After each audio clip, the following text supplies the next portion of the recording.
Put something and then immediately regret it. Like, for example, me starting up another Dead by Daylight review and then immediately regret not checking the forum first to see if I have anything to go over. Whoops.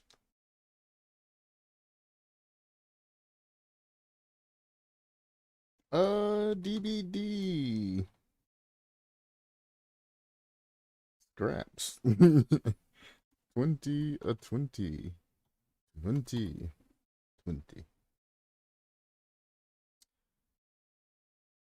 Now, what's funny about the powered by Restream and all of that, I actually use, well, I used to use Streamlabs OBS, but now I use actual OBS, which is then hooked into my AMD encoder, which is then hooked into Restream, which then restreams the stream that I'm having to YouTube and Twitch, and my Discord. Dead by Daylight reviews, I just take off Twitch and it goes to Discord and it goes to YouTube. So Restream is literally the low man on the totem pole. All it acts is just like a fork that sends connections to 3 different places at once. Well, 2 different places at once. It doesn't even send it to Discord. That's done by another program. And it thinks it can have, the description and say that it's powered by Restream. Kinda interesting. It's like in Rocket League when you have a guy on the other team that's done nothing for their team, bottom of the list with like 1 point, that has the nerve to talk about you being bad. It's like an ego thing, but for robots. I don't know. I just found that interesting that every time Restream's like, hey, I'm the one doing all of this, and I'm like, hey, what about my computer that I hand built by myself that's actually doing the majority of everything? You're just kind of like a temporary employee that's come in to assist at just sending things. You're like the paper boy. You take what I give you, and then you take it to the other 2 places. You're a low man on totem pole. Don't overstep your bounds. Either way, enough stalling. Let's see what we actually have today. Let me refresh this.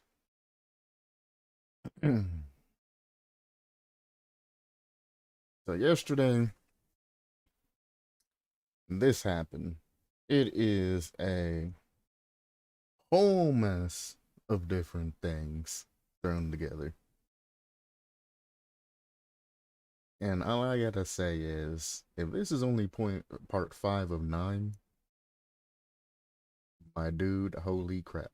Because this entire thing that this guy wrote right here could be parts 1 through 13. It was so long.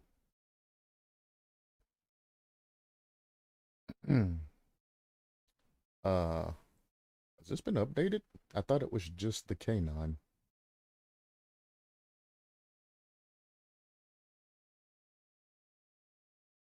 Interesting. Well, this was newly updated. Killer idea, the canine. That's all it said before, but now it's perk ideas. Hex blood spillage, canine instincts, and ferocious wounds. By Lulu the Lion, 14. Lulu, I've looked at a couple of their concepts. I don't remember their name, so they must not have been too terribly bad. Now, when Cordia subs gives his couple of words through, we'll see how everything turns out.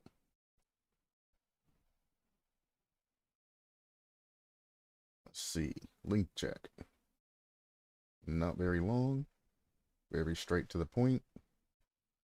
So obviously, the main things of probably needing more detail and things like that are probably going to apply here.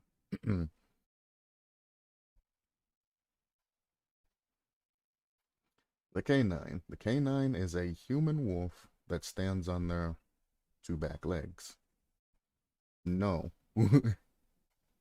A canine is not a human. A canine is a classification. But anyway, when howling, they will get on all fours and will run like a wolf. However, every 15 seconds, the canine can howl and will get on all fours.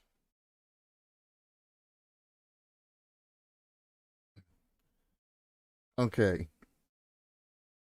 Now, the canine is a human wolf that stands on their two back legs. This, first half of this sentence, is kind of like the appearance or the description of the particular killer. You know, instead of putting down base speed and all the other things that people like to put down. That's where that goes.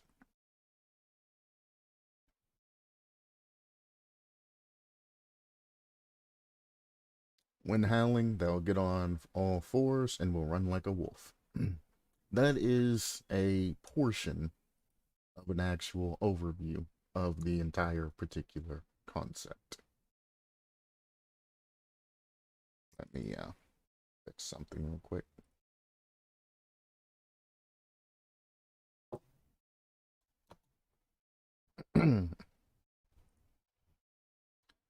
So I appreciate you trying to incorporate some sort of overview, but that is not how an overview is supposed to go. An overview of your killer. Actually, let me do this officially.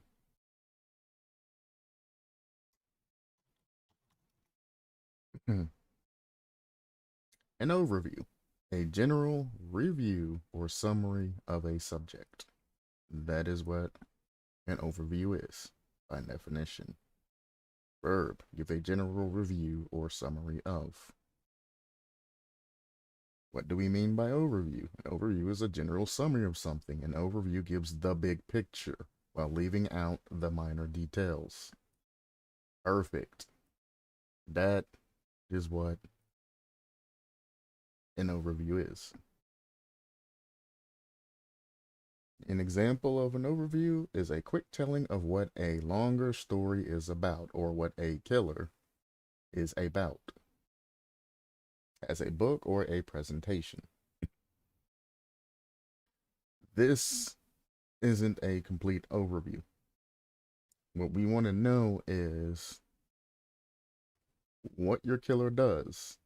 Well, a brief, very brief summary of what your killer is, what your killer does, how your killer is supposed to be played, you know, even, you can possibly even stick in the strengths and weaknesses of your killer.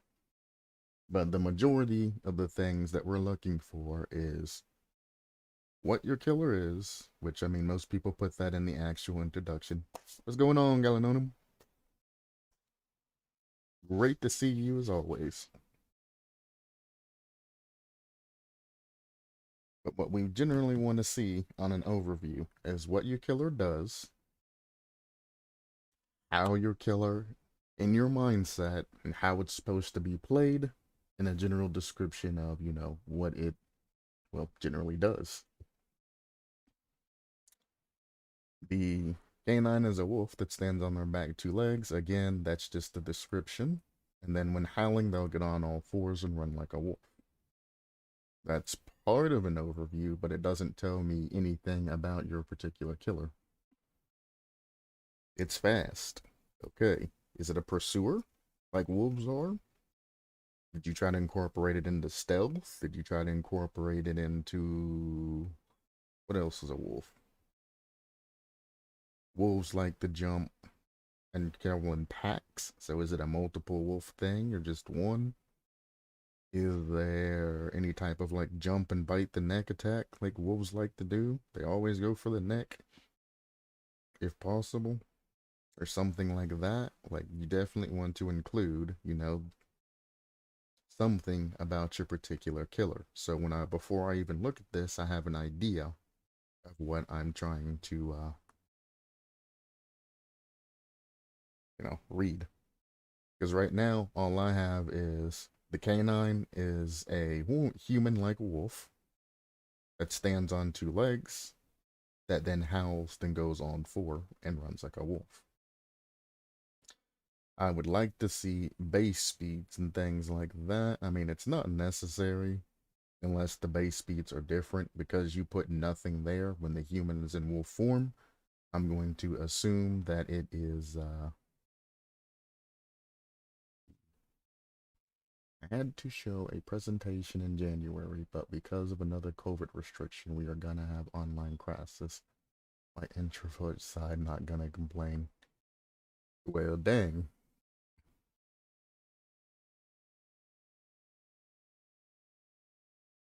I mean, online presentations are a lot easier in my opinion. Even though it kind of feels like you're sitting there talking to yourself, like when I stream. I do, well, online lectures, which is basically just a presentation of already pre-made material.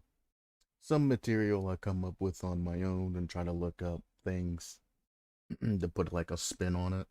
Or I'll take the current material I have and I'll change it to make it at least a little bit more interesting. But yeah, pajama presentation for days. But it's a lot easier to give a presentation over the internet than in person. Because in person, you don't have to deal with the distractions of people who generally just don't care. You have people there that obviously show they're not interested. They're picking their nose, playing on their phone, and slumped in their chair, and things like that. You got people that are giving you that I don't care, but I'll respect what you say and listen to you style, where they're sitting there and they're giving you that nod every couple of seconds, but they're not actually listening. And then you have the one or two people that are generally like, hey, this is interesting. Oh, it's exciting. And then they're actually generally paying attention to. So then, me personally, I do the thing you're not supposed to do, and I focus on the people who actually care about the subject. And when it comes down to the end, if I have anything to give away or anything like that, I generally give it to them and say thank you for coming. And then I go about my day. I said, if you're genuinely interested in the subject, I welcome you in, arms open. If you're going to respect the subject and not, do any type of craziness, I'll welcome you in. Not with open arms, but I'll still welcome you in. Because eventually, you're probably going to do something that I don't necessarily like, and I'll show you the same respect. Now, the people that just want to sit there and play with their phone and not really listen, it's like, bro, why are you here? It's like, leave. They really care because I'm at a dental hygiene school and I'm the only one who didn't graduate as dental assistant before. I'm the only one male, by the way. Oh my. He's in that dental school harem.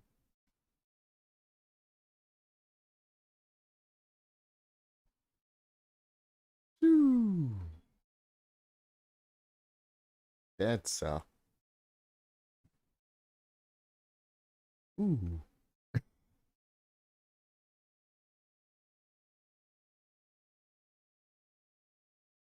that's rough. I can only imagine what you have to deal with. Oh my.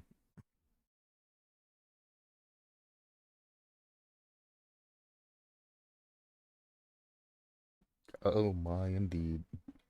I hope you already have a girlfriend or something, dude, because things be rough when there's competition. Unless you're in like a stricter school where nobody has time for that.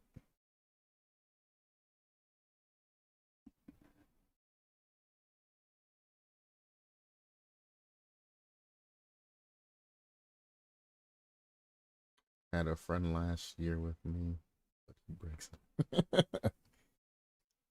He's like, nah, I can't handle it. It's too much estrogen. I gotta get out of here.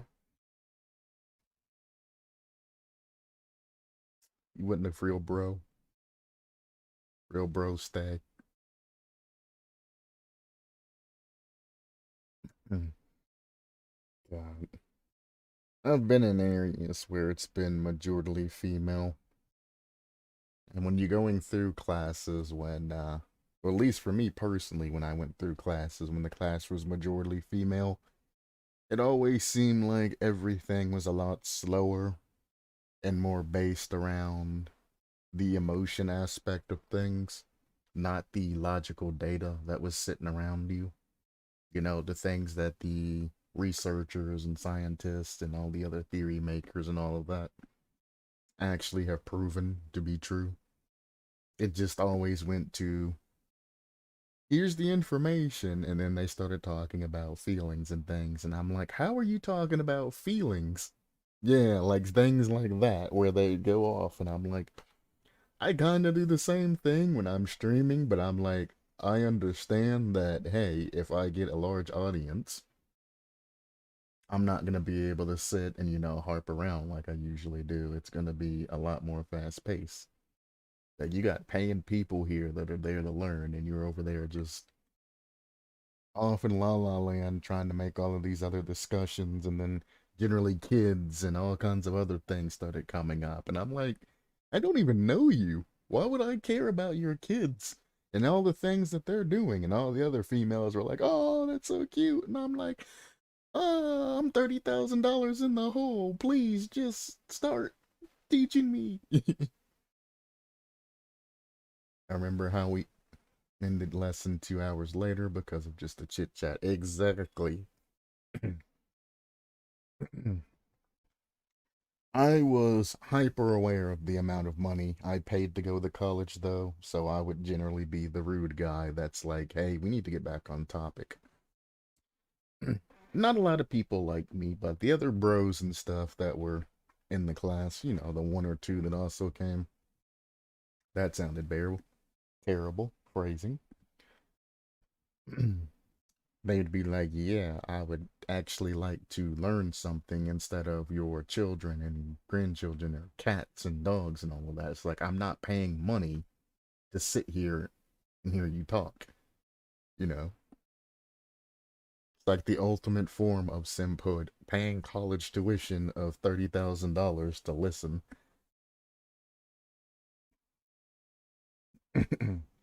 I love how men and women go to the topic.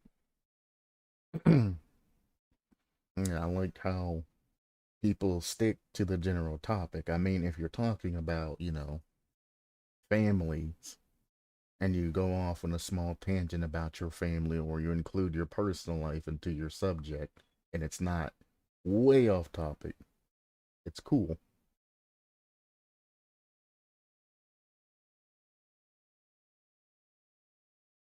But, keep it along. Man will say that he was at the mall and bought a t shirt. Yeah, short, simple, straight to the point. Exactly.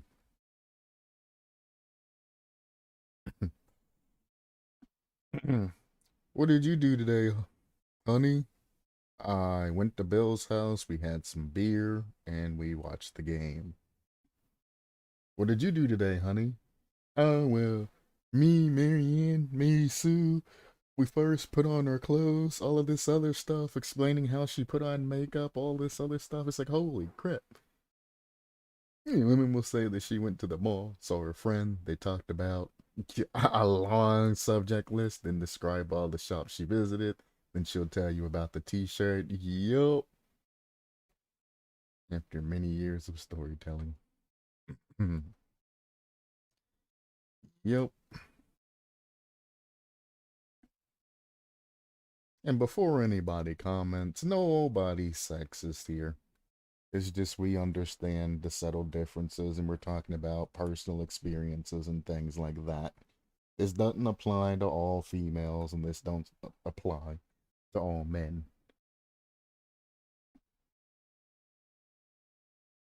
After many years of storytelling, I remember the primal cause. I don't know. I think honestly, people that yeah, we males were the hunters and needed to shortly talk to each other with as much info as possible. Yeah, that could have been the start of that. Well, they're always like, why aren't you like heavily emotional and all of that? Like, I'm hunting.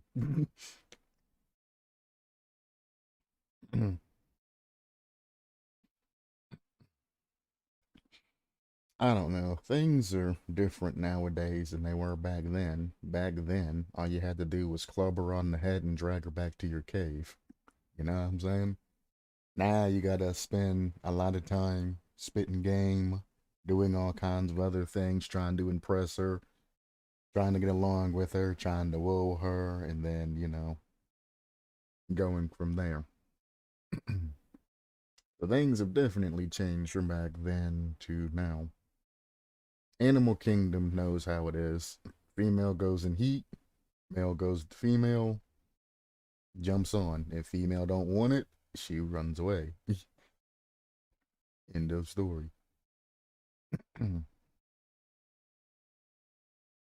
Nobody's going to lose years of their lives for trying to mount something in the animal kingdom.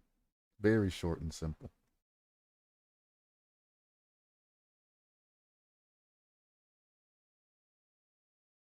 And we are suffering third famine this season. I don't have the strength to listen about what Jessica touched.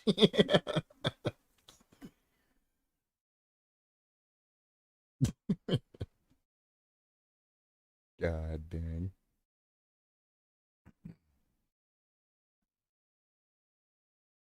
That's actually pretty funny.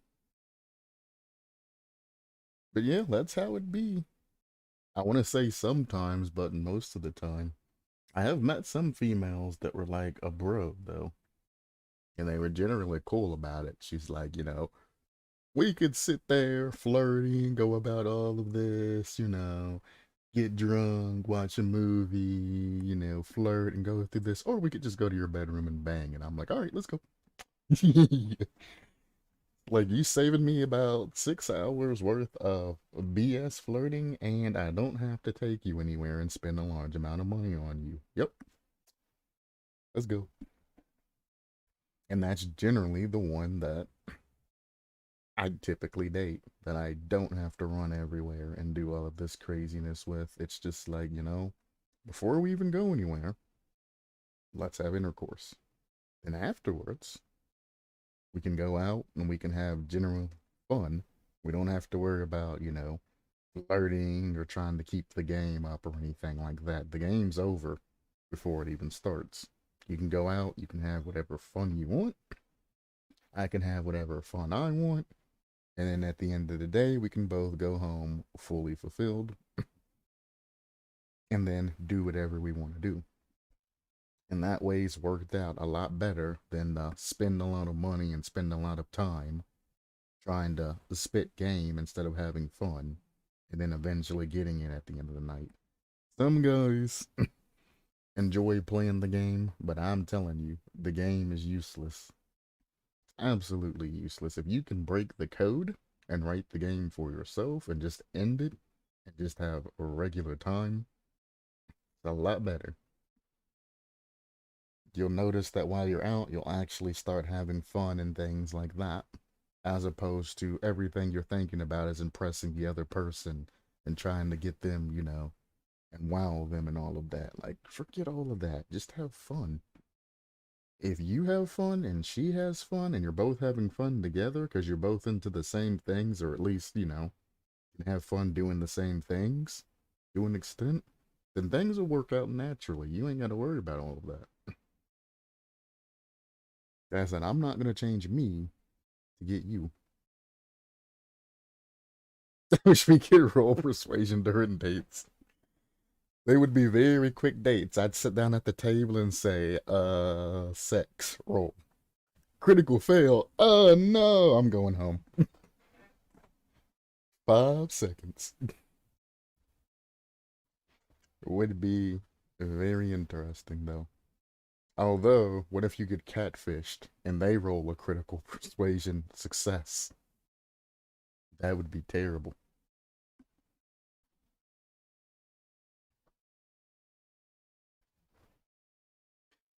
Let me get back in this. Every 15 seconds, the canine can howl and will get on all fours while, whilst on all fours. Their POV will be 40% lower. Why would you want your POV lower? Interesting. They will run at a speed of 150%. Now I gotta do 4.6 plus 2.3. And that's 6.9. Really? Are we really back to the 6.9? No. No. I didn't do that math right. 150% of 4.0. 6. It's 6.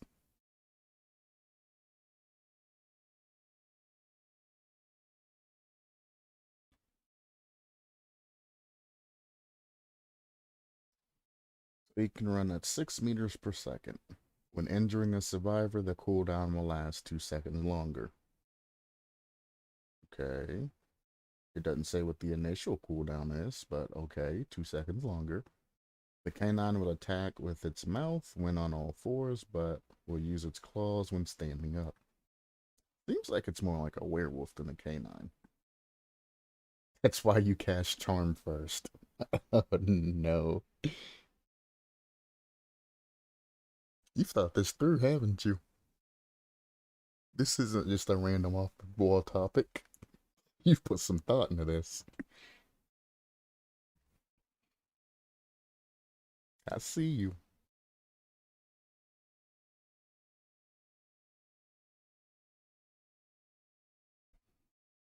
So, they can run at 6 meters per second, which is 1.4 meters gain on a survivor per second. I'm assuming if you hit a survivor, it's just 2 seconds longer than a regular attack cooldown, because none of that is stated. You put enough details to say that the canine will attack with its mouth when on fours and use its claws when standing up, but you don't put any type of detail into anything else. This is a selective reasoning. This is what a lot of creators need to get away from, is a selective reasoning, where anything that you're interested in and really wanting to talk about, you go into extreme details, but then the rest of the things that need to be laid out, you just kind of gloss over and hope everybody understands. Not very good when you're a creator. You got to get rid of that. When on all fours, the canine can pounce. I'm just going to call it dog stance. You got human stance and dog stance. Because the phrasing of this is just going way out. Especially with what we were talking about. When on all fours, yeah, when this just don't work. When in dog stance, the canine can pounce, similar to Victor's pounce. They can pounce through windows and over pallets. Pouncing into a survivor will injure them and inflict them with deep wounds. It can also down them. When missing a pounce, the canine will not lose any speed. Similar to when killers fall from a height and don't slow down. Pouncing into a survivor will also have an extra 2-second cooldown. Yeah, you say similar to Victor's pounce, so I'm assuming you're talking about exactly like Victor's pounce, to where you have to charge up the bar, same amount of time, and then you pounce, same amount of distance. Because you're not telling me anything else except for Victor's pounce. So that's what I'm picturing right now. Except for if you pounce, there's no cooldown. It's the only thing that I get out of that. And not having a cooldown off of a pounce is kind of wrong. I hope for rabies as a perk or status effect. Oh no. Not rabies. would make sense though. Also, with Lulu the Lion as your name, why didn't you just use a lion? Just throwing that out there. A lion would be a lot cooler than a werewolf-like dog. Or a lycanthrope. But yeah, not having a cooldown on miss pounces is obviously a problem because you can just pounce, then pounce, then pounce, then pounce, then pounce till you hit a particular survivor.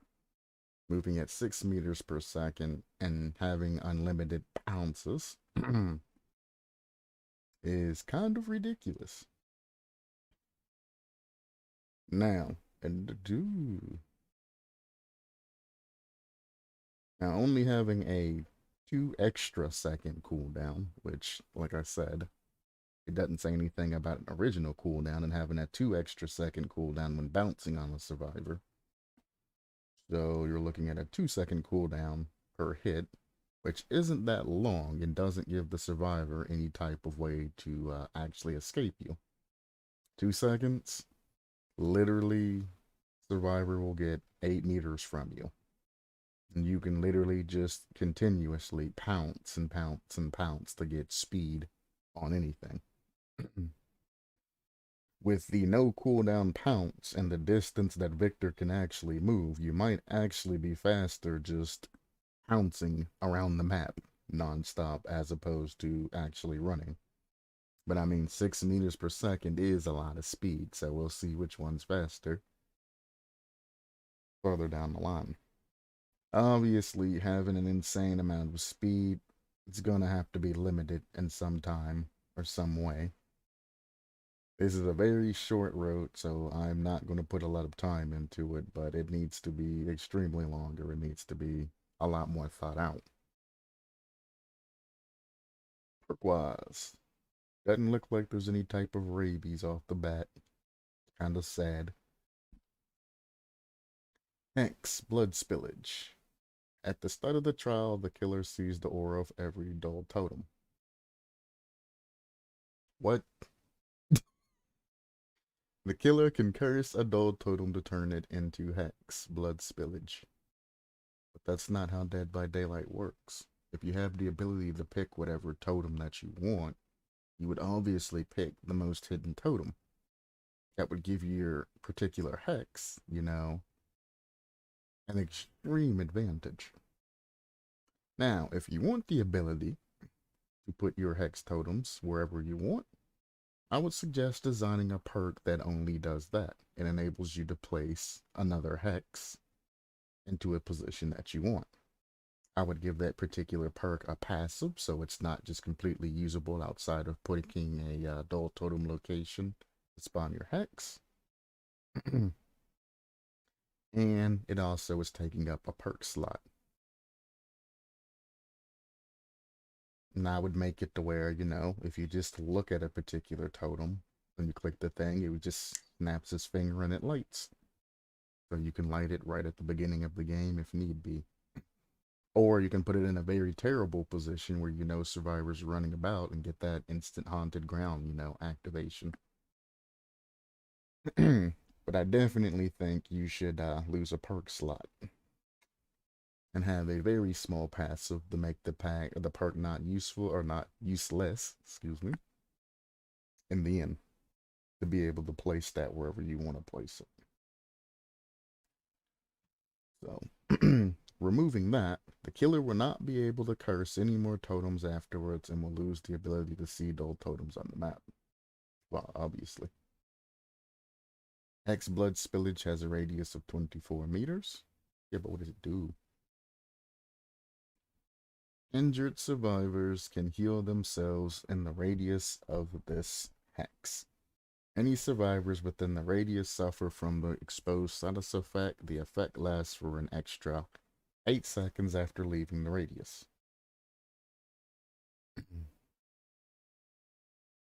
That's literally Circle of Healing, but with arguably more balance. I mean, obviously more negative, but could be more balanced. If there was a way, like as you were healing or something like that, you got the exposed status effect and circle of healing, like as you actually started healing, not when you first walked in, and that effect existed 8 seconds after you stop healing, I think circle of healing would be actually more balanced in the long run because you can't just blatantly pop that in front of a he or a killer and then heal while you're being chased. Because if you use circle of healing with a med kit, you end up going down to an 8 second heal. And if you run the associated perks and things like that, you can easily get it down to a 4 second. I wouldn't recommend stacking anything to go beyond 4 seconds because you're really not going to get much value and you're just wasting things at that point. So, that's also including another survivor being there to help you heal as well. Because circle of healing, if another survivor heals you, it's the same as using a med kit. If you get two survivors healing you, I believe it's like 4 seconds, 6 seconds, something like that. I think it's four. That's another way to get down to very quick heals. I don't feel like doing the math, but I'm pretty sure it's 4 seconds if two other survivors are healing you in circle of healing. Now, if everybody healing, or getting healed, I should say, we're getting the exposed status effect added on, you would think twice about healing near the killer or in an area where the killer could easily get to you. So that's, I think, would be a fairly nice balance for Circle of Healing if they ever have to go down that path. So that's kind of a thing to hang on to. Blood spillage? Obviously, no. It's just Circle of Healing with a negative on it, so can't say I really endorse that type of perk, but it's a nice idea. Very nice idea.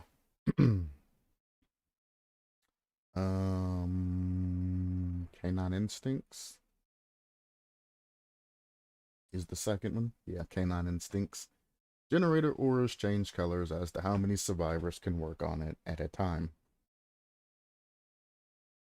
That's not very useful, especially if you're playing on maps to where you know where the single man generators and things like that are. But I guess every killer has that meh perk. It's not really good, it's not really bad. I mean, also, from the start, you're going to have different color generators that you're actually going to be seeing as opposed to universal colors. So that's also another thing. But, you know, you're playing, I don't know, Haddonfield, for example. You're going to have that one generator that sits downstairs in the blue house or the one that sits upstairs. Both of those are going to be white if they exist. There's the basement generator where two people can work on it.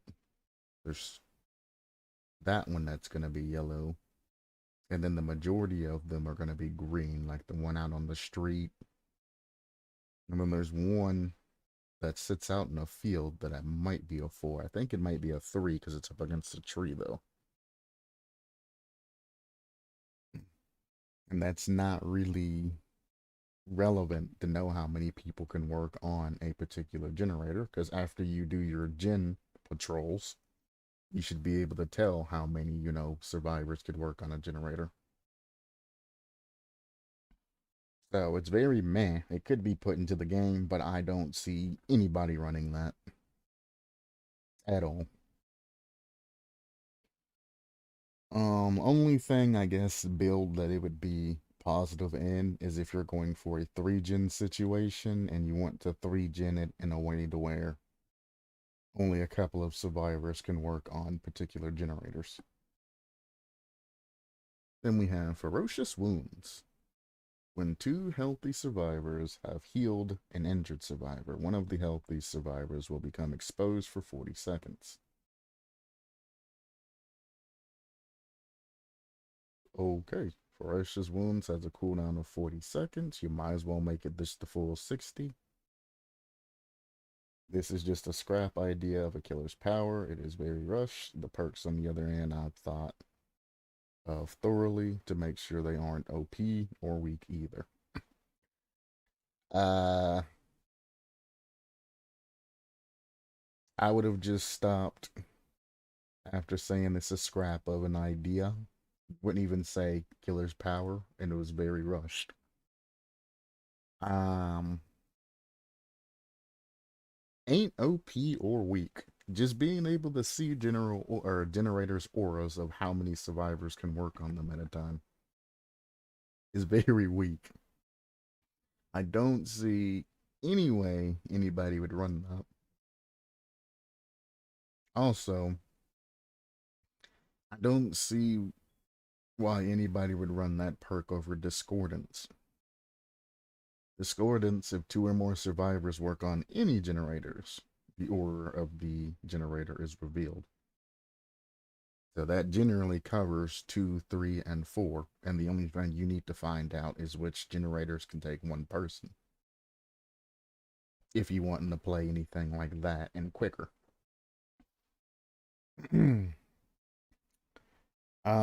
When two healthy survivors heal an injured survivors, just RNG check, one of the healthy survivors become exposed for an excessive amount of time, being 40 seconds. The only time you're going to generally have two or more healthy survivors is either two people going for an unhook, or if there's multiple people at a generator and that person comes through, then they'll jump off and heal that particular survivor. 40 seconds is ridiculous because either there's no notification or anything like that. So the killer's either going to be headed in that particular direction before anything happens, via perk alerting them or something like that, or the killer's not, and that timer's just going to go through and disappear. So if the killer's not already on the way towards them, there's no point in even having a long timer. Like 20 seconds is fine if the killer's already on his way. And it's kind of a Russian roulette game. The killer just kind of, picks a hat. And if he picks the right survivor and he hits them and they're exposed, they're going down.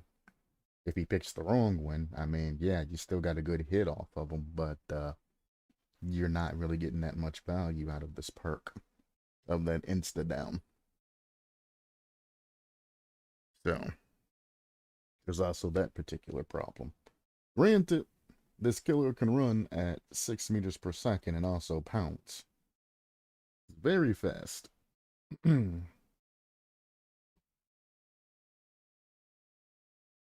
So Ferocious Wounds is very niche and very situation based. I wouldn't say that it's a bad perk, but I would definitely decrease the amount of time the other person's exposed for. And if possible, get rid of the kind of RNG out of that. Because I mean, literally, the first time this is triggered and people know that they're being affected by it, they're literally just going to heal a survivor up to 99%. One survivor is going to let go right before finish, and the other survivor is going to finish it by themselves. Because it says have healed, not start healed, have healed. It's another reason why I say you should turn down this particular timer as well, because this is after healing. Now, I could agree with the larger timer if it activated as soon as two survivors started touching the one survivor, phrasing, because then, that's 8 seconds of heal time. And if it's set to 20 and you're stuck there 8, there's only going to be an actual 12 seconds of exposure afterwards. But this is after heal.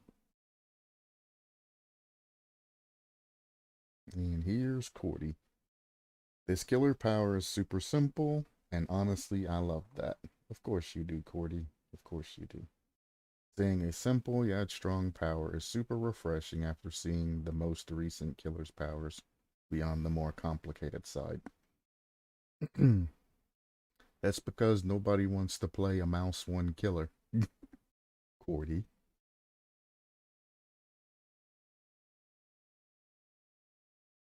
The killer's power is super simple. That's the problem. People want to develop a skill base. They want uniqueness. They want to actually, do things. The trapper already exists, you know? If you want to run around playing a simple mouse killer that has, a simple power. Trapper, things like that exist. Technically, Pig would be considered simple even though she can crouch. Ghostface, simple power. Michael Myers, simple power. You literally just hold button and get powers. The game, Dead by Daylight itself, is for the most part simple. You don't have to do anything crazy to learn how to use a particular power. The Spirit, you hold button, you go invisible. The power's simple, but the skill cap for doing things like Nurse, all you do is hold button to teleport. It's the skill gap is what interests players and the uniqueness of the particular power. Now, some people will probably like this particular perk survivor. Jesus Christ, I can't talk now. Some people will like the particular killer because it'll remind them of the short twin. I don't remember his name. Victor? Yeah, Victor. I remind them of Victor, and a lot of people love to yeah, Bubba superpower. You just stand in the basement. Oh, that's funny. I like that. That's funny. I wish I would have thought of that one. Oh man, that's good.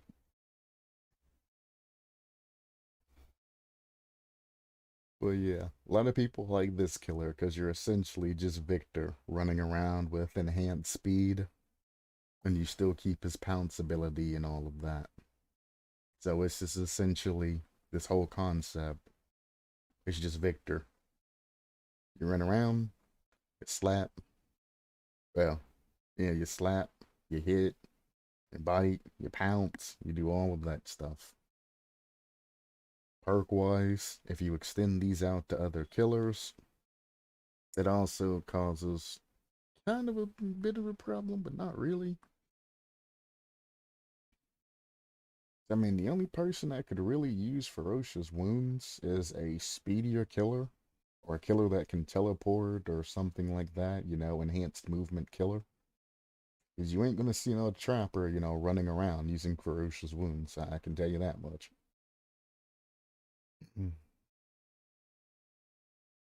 Blood spillage. I mean, obviously, it's just circle of healing with a negative or arguably a balance added to it. So, simple. Seeing a simple yet strong power is super refreshing. What about this is strong except for the speed? It's literally a pounce attack, like Victor or a Demogorgon, which exists. They can pounce through windows and over pallets and all of that, etc., etc. They can still be stunned mid pallet jump. They don't break pallets. So if there is a pallet in the way, the only thing they can do is charge up that pounce meter and then jump over said pallet. It takes a fairly long time to charge that pounce, but it's similar to Victor's pounce, so that's what we're going off of. So 9 times out of 10, you're going to be this extremely strong, or not strong, extremely fast mouse one killer. And that's all this is you're going to have speed. And if you can manage to, catch a survivor, as they're jumping over a window or something like that and getting those hits, you might be able to get away with that. But I mean, if I'm running towards a window and I see you charge up a pounce, I'm literally just going to window fake and go about my day, because canceling a pounce takes quite a lot of time when you're going with Victor. Actually, can you even cancel a pound? Cancel a pounce when it comes to Victor? Because I think once it's fully charged, you have to pounce. Before then, it's kind of you can just let go and it won't do anything. But once it's fully charged, can you cancel it? Hmm. I don't know. I played them in public test beta and I ain't played them since. It was a unique idea, to say the least, but twins really ain't that powerful, even though Macho has a real tough time handling them. I'm pretty sure once it's charged, you can't even cancel the pounce. Or at least people don't cancel it if they can. And you can just let go before that to cancel it.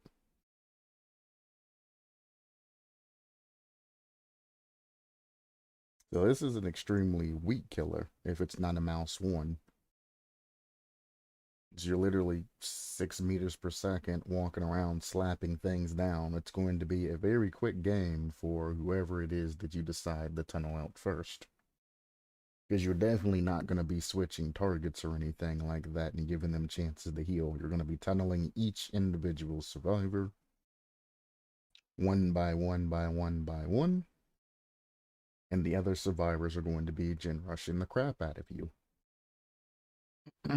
So you're going to have to run particular perks that make gens take an extremely long amount of time, like corrupt intervention and things like that.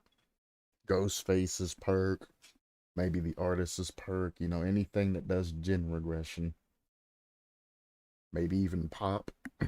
Maybe pop, if there isn't anything else. You probably want to run discordance too. Especially towards the end, you can at least see where multiple survivors are stacking up on, if that's a thing. But I don't know. And that's going to be the game. When they see, oh, it's the wolf, everybody gen rush now. And then the wolf is better be running things that make gens take longer to do. Like Fatinophobia, that would work over pop probably. Fatinophobia. Ruin doesn't really have that much of an effect, because you're going to be tunneling somebody the majority of the time, and the rest are going to be on gens working. So Ruin's actually a terrible choice for this particular wolf. And if you do gen patrol over chasing and downing one survivor at a time, you're wasting precious time, and survivors are going to be getting progress on you the entire time. You hit a survivor, then go to the next generator. Hit a survivor, go to the next generator. It's not going to work. Which, when you're creating a killer, and you can notice that the weakness that your killers has, you can then provide perks that actually help your killer play different styles. And that's what you should be looking for when it comes to perks. Most people, when they come to perks, they just go with an idea that's in their head. They don't necessarily make perks that are designed to help their killer win easier, designed to supplement different play style that they can't possibly do, or anything like that. This killer desperately needs perks that stop survivors from doing gens. You don't matter, it doesn't really matter if you're stopping survivors from healing. Like I said, they're going to probably be gen rushing you the majority of the time, because you have a massive amount of speed, but you don't really have the ability to go from gen to gen. No locomotion besides your speed. So taking a step back and looking at your overall concept, then designing things around that, or around a particular weakness. Instead of just directly canceling it with the killer's power, you can try to cancel it slightly with a perk that runs with it.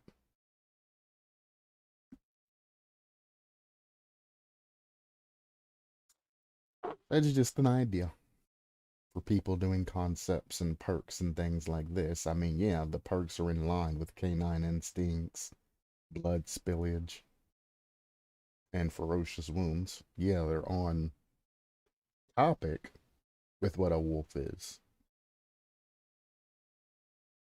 but not necessarily useful for them. 40. I wish you would stop talking, people.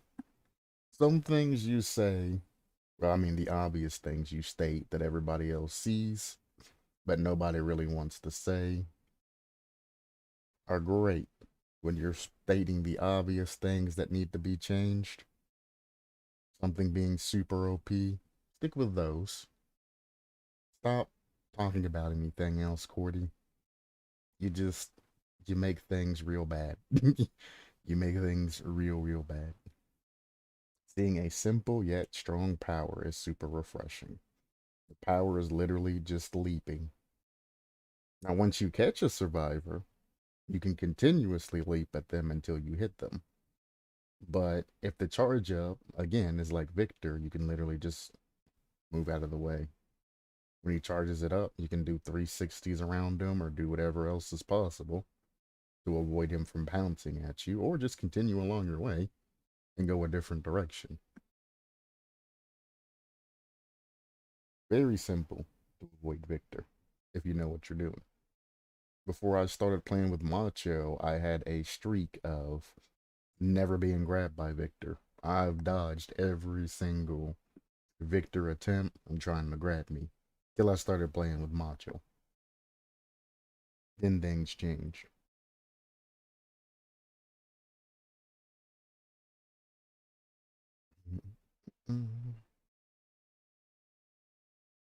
Let's see. A new character is Batman Who Laughs by Ital.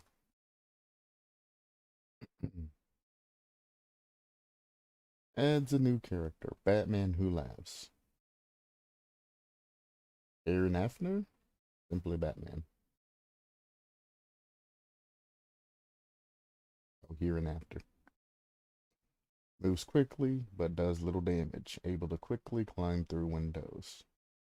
But at the beginning of the game is very weak. With each stage of the madness of the survivors becomes stronger, absorbs their fear.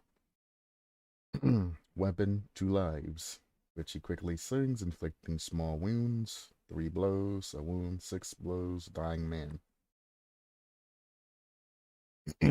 So literally, it's like Trickster, but melee. It takes 3 slashes, you get wounded, 6 slashes, well, 3 more slashes after that, you go down. But with each damage, Batman laughs harder. The radius of terror increases, his skills and tricks improves, can be made highly susceptible to blinding. Speed at 4.8 meters per second. Moves quickly. He only moves 0.2 faster than standard speed. Why did you even change standard speed then?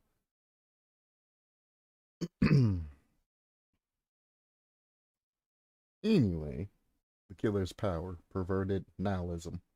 If the survivors are in the radius of Batman's terror for a long time, they hear his laughter for a long time. Okay. Then madness accumulates. As it accumulates from the blows and traps of the Joker. Now it's Joker.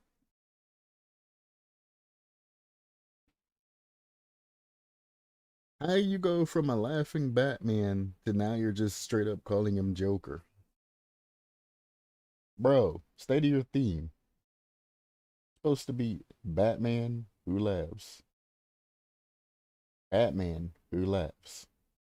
Immediately changes traps of the Joker. And just name it the Joker, my guy. Just name it the Joker.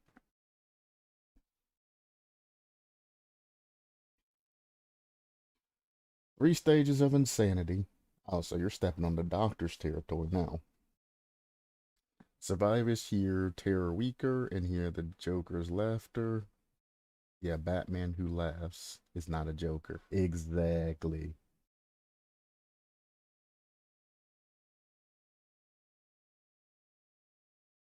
The Joker laughs intensifies. Blindness is superimposed.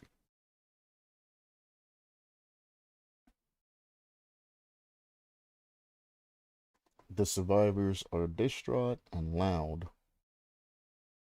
Are distraught and laugh loudly, giving themselves away for 5 seconds every 20 seconds. They hear the Joker's laughter past their own laughter. Similar noises overshadow almost all sounds in the game. That's not going to work because people play with extremely high volume. Myself included, because, well, they're never going to fix the game. So why not exploit it? Blindness and fatigue are also imposed for 55 seconds. To get rid of madness, you need to find a Joker in the deck of cards. And then go straight to personal skills. Really? One, use the tools that are already in the forum and stop using these like quadruple spaced things like this. Just use the things that are already there, the tools to pop up on the side to make it however you want to make it. Because you've literally tried to make this seem like it's a long concept, but if you smush all of this together, all of that's about half of that link. All of this that you have to keep scrolling down and down and down and down. Most of this is picture, the other of it is things super spaced apart. Not as long as it seems. Very short.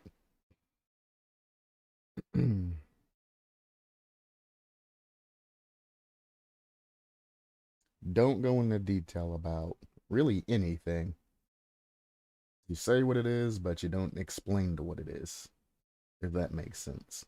Because I can state that my killer does this, that, and that, but if I'm not explaining what all of that means, then, people aren't going to understand.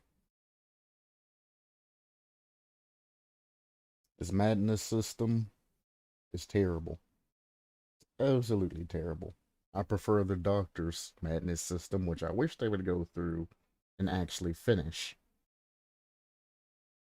The madness tiers and all that the doctor has is unfinished. They've even said that it's unfinished, but I don't think they have any plans of actually finishing it. Especially because they have AI in the game now. Instead of having the doctor's hallucinations just stand there like they're doing absolutely nothing. At least make them like the hag's illusions, make them look at you, or you can use the zombie AI and make them act like they're coming towards you. Like anything. Add some sort of reality to it, because I'm running and I see a doctor's hallucination pop up, and the first thing I say is, oh, well, that's a beacon. He can probably see that hallucination and knows where I am. Not that, oh, it's hallucination. Oh, no, I'm scared. It might be the real doctor. It's like, no, you can tell it's not the real doctor very easily. Supposed to be based on madness and fear and all of that other stuff. I would go as far as to, once they get to level 3 madness, have like an illusion of a doctor pop up out of nowhere when you're walking out of a door or something, and then slap his weapon at you to try and force you to use your dead hard and things like that. Like actually pump up the fear when it comes to the doctor and really get into people's minds. Like they have so much they can do with that concept. And yet they leave it unfinished. Sorry, doctor. Obviously, the deck of finding the Joker in a deck of cards, there's no detail besides what you say you got to do, but there's no reasoning or anything behind it. Perks. I don't know why you have to bring everything out and say like personal skills and use all of these other different words and terminologies instead of just staying to base game terminology. Just say perks.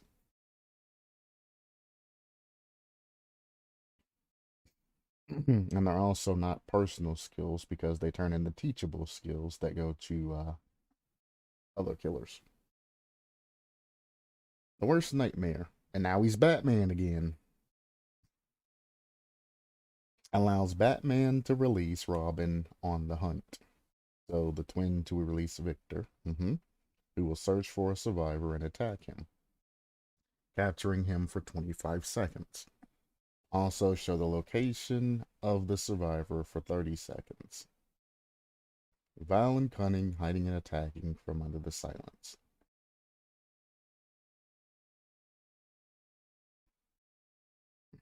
Obviously flawed, and obviously based on another character, but it's just automotive. Or autonomous, not automotive. Jesus Christ, autonomous. The AI in this game ain't very good.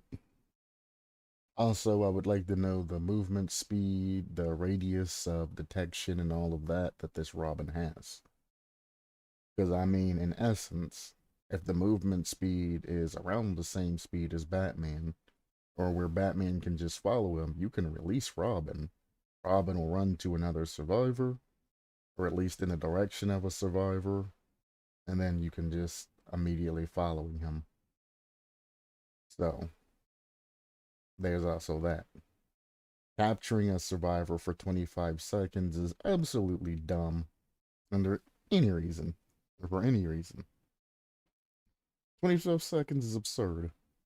When we are that creation, do you read a comics or a manga?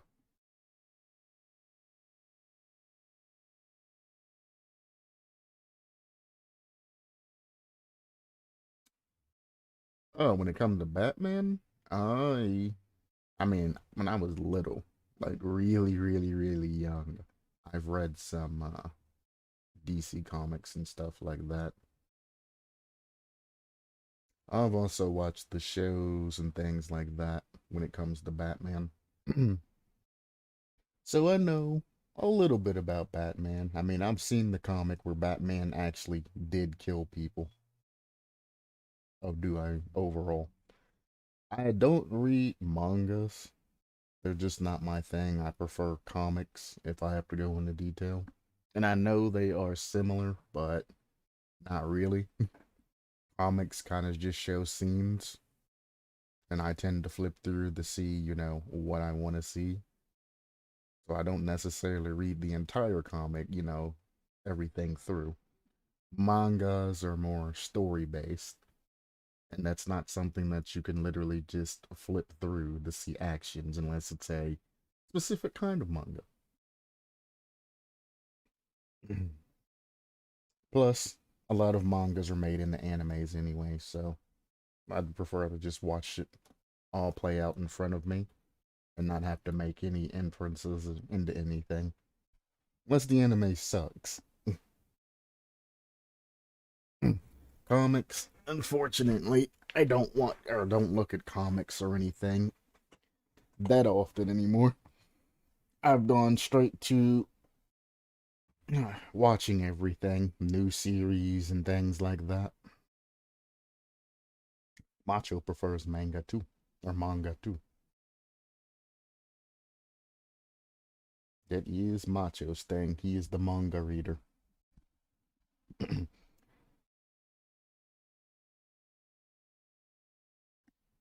Manga was god. Oh, like in Record of Ragnarok case, manga was god tier, but the animation was so rushed. Yeah, those are the couple of exceptions that I wasn't able to watch it. Those are the couple of exceptions. Is when everybody knows that a manga is, super, amazing, and the anime just comes out trash, and people not end up liking the series, and people are like, "Hey, read the manga, please. Man, it's not in that bad series. Please read the manga." I would be more apt to look at the manga of something. if it's something I was generally interested in. And I was like, man, I really wanted to see this excel, but it's kind of crappy in animation. But I was raised watching cartoons and Cartoon Network and the Saturday morning cartoons and Adult Swim and all of that other thing. I remember going home and watching Code Lyoko after school and things like that. So just kind of how I was raised. So that's just kind of what I've preferred throughout my life.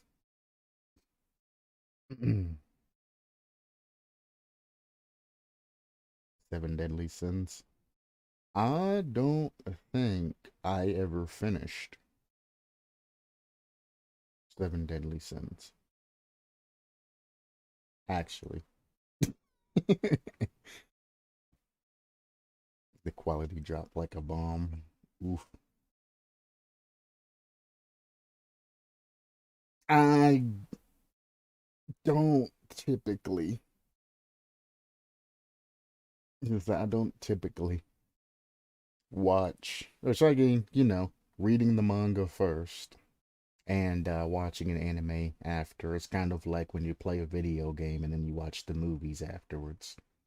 They're gonna essentially seem less because, as you know, the anime, one episode of an anime is multiple volumes or multiple chapters of particular manga. So they cut a lot of stuff out and they summarize it briefly to keep the main story. Sometimes. For the most part, but sometimes. And that's what's presented to you in an anime. So somebody who reads the manga knows, what's happening in between the cracks and how things are built up and things like that. I take everything with a grain of salt. I don't watch particular, I have three rules. Well, yeah,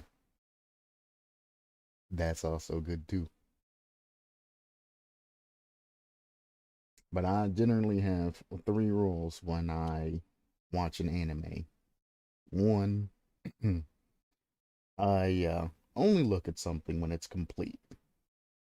Like, well, the season, if it's an anime, once it's complete. I don't do the episode on episode thing. I won't even glance over it if it's not a complete series or a complete season of an episode or of an anime. So manga wise, again, unless it's, the complete and total, release of said book, I won't probably even pick it up or look at it. Because I know Macho goes onto a website and as it's being released, he reads it. Or when mangas or animes or anything, as they're being released, he grabs the newest and he reads it and reads it and reads it and then he watches and all of that. And he's always like, "Oh man, I'm waiting on the next things and things like that," and I'm just like, Hunter x Hunter. It's the healthy way, by the way. Still waiting. Yeah, Hunter x Hunter manga to continue. And it was like a few years, I think. Author has some kind of health issue. Oh no, it's gonna be another. No, it wasn't Black Clover. What was the other one? The other one where the author died. It was a good series, but it's still better than Berserker Case. Yes. Hunter x Hunter. I've watched a little bit of the anime. I'm not too terribly far along. I think I'm just right after they get out of the tower, the tournament tower, whatever. That's about as far as I watched right at the end of that.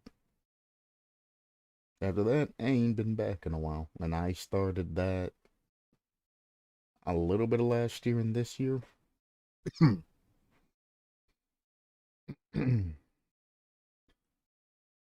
So, yes, it was a great manga with terrible anime adaptation.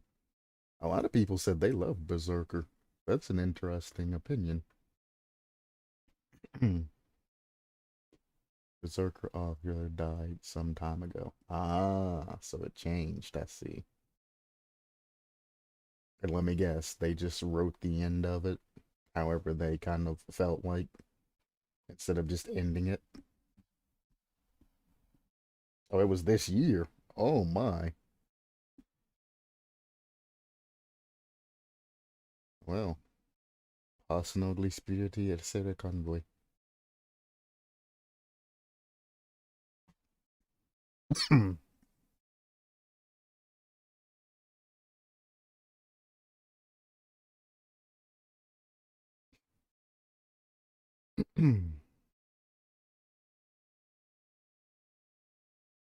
They continue in the series, but how? Who's doing it and on what? They base. Could be somebody that was close to him that has some sort of insight. No idea. You'd actually be surprised on how many things are kind of popcorn back and forth between things. Classic example is like the Call of Duty games where they have three different producers going in and doing things. That generally happens between a whole bunch of different things, and most people don't even realize it. Ah, an assistant. There you go. So the assistant's probably picking everything up and trying to finish off his usual or his design. Not gonna be perfect, but it should be closer than if some random picked it up, you know? Some people just want closure. Even if it's bad, some just want closures. Many writers have ending already. True. That'd be true too. A lot of writers do have an ending to their work, or at least a vision of an end.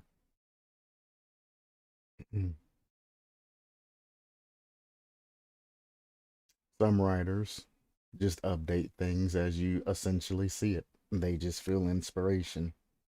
All different kind. But I mean, before you make a series, you have to have. It's generally on pre-wrote. Well, I can't say pre-wrote. There's generally an overview, like you're saying at the beginning of a series, of what they expect to have happen throughout the entire series. It is generally how writing goes. And then the story and everything else, whether it's a single person or a group of people, it all just comes together. And then the audience says, "No, we're not good with that. We want another season." So then they're like, "Shit, well, we can't kill everybody off now. We have to rewrite the ending. We got to have another series." Or, "God damn it, my work of art, my beautiful, beautiful creation. People want more." Some people are like, though, are very hard asses about it, and they're like, "No, everybody's dead. That's the end. If you want another season, we're using different people." Other people get rid of their true ending in their brain and they try to fabricate something to give you a second season. And then third wise, the artist dies and then it's just left up to whatever. Whatever vulture picks up the scraps. And that's sad. But it doesn't matter how beautiful you are, we all die generally the same way.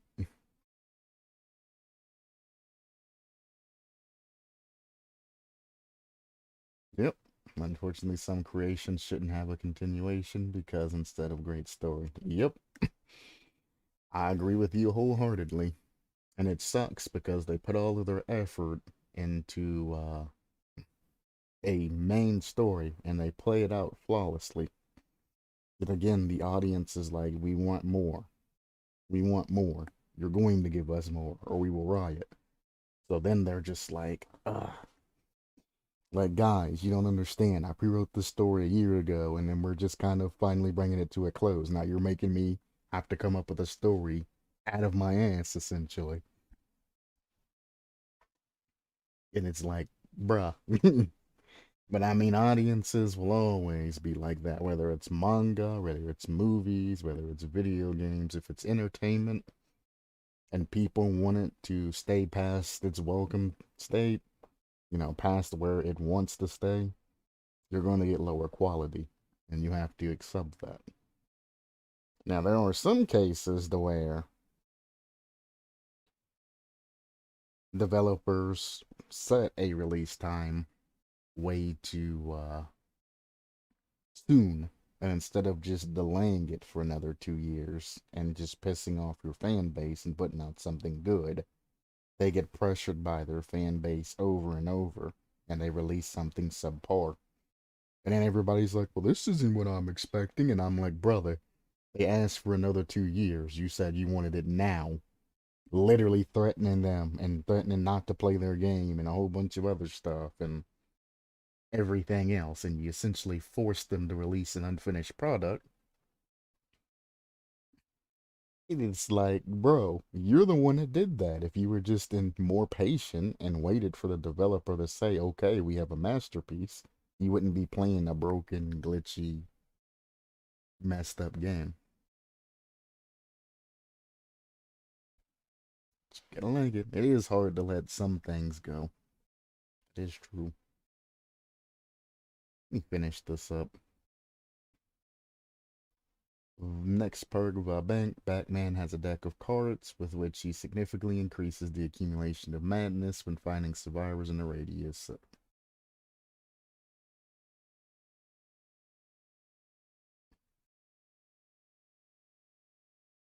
Um,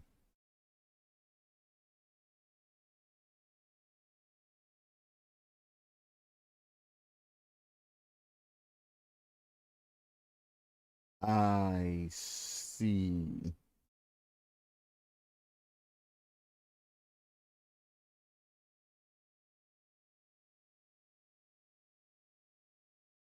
So when he says personal perks, he's talking about additional abilities, not actual or personal skills. He's talking about additional abilities. Gotcha. Fear. Batman senses the fear of survivors with his skill. Batman wears chains on his hands. With the help of his detective ability, he sees better all traces of survivors and drops of blood. Following the trail of Batman's blood.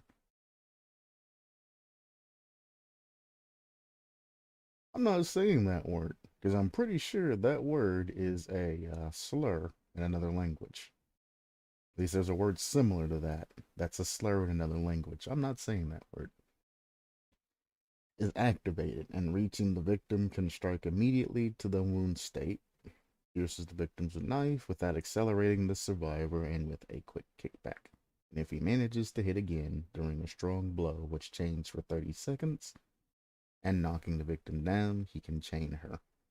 The survivor in chains is harder to free. Skills for hooks do not work.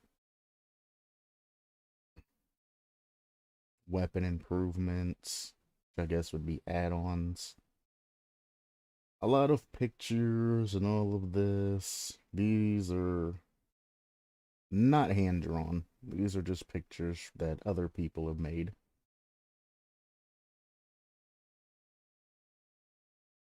mm,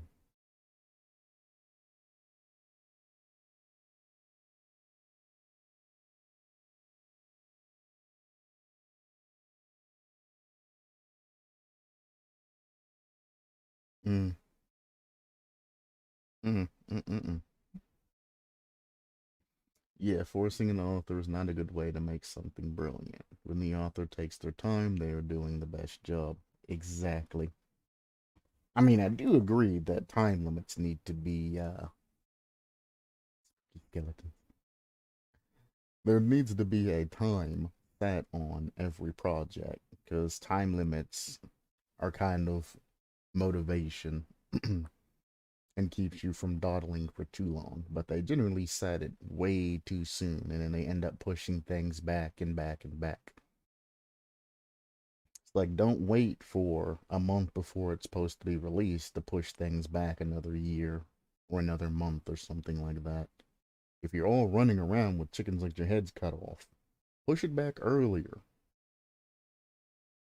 So people aren't, getting ready, saving up money, doing all of this other stuff, getting in the mood, and then month before, oh, we're pushing this back a year, and it's like, really?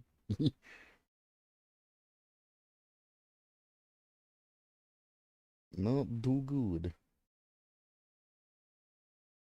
Um, Entity Spawn, Star Wars, well, built-in abilities was closed by an admin. I figured as much.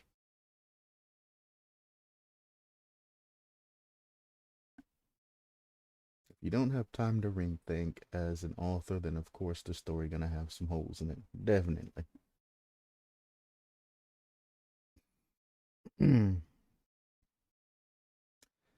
Also, a general reason why authors shouldn't necessarily do everything by themselves, too. So if you do die as an author or something else comes up like another season, you can already have another team, helping you and assisting you with it, as opposed to putting out a banger and then by yourself having to figure everything else out.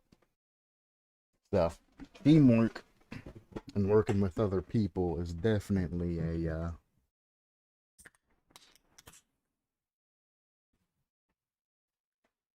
I wouldn't say direct counter, but a can help you in situations like that.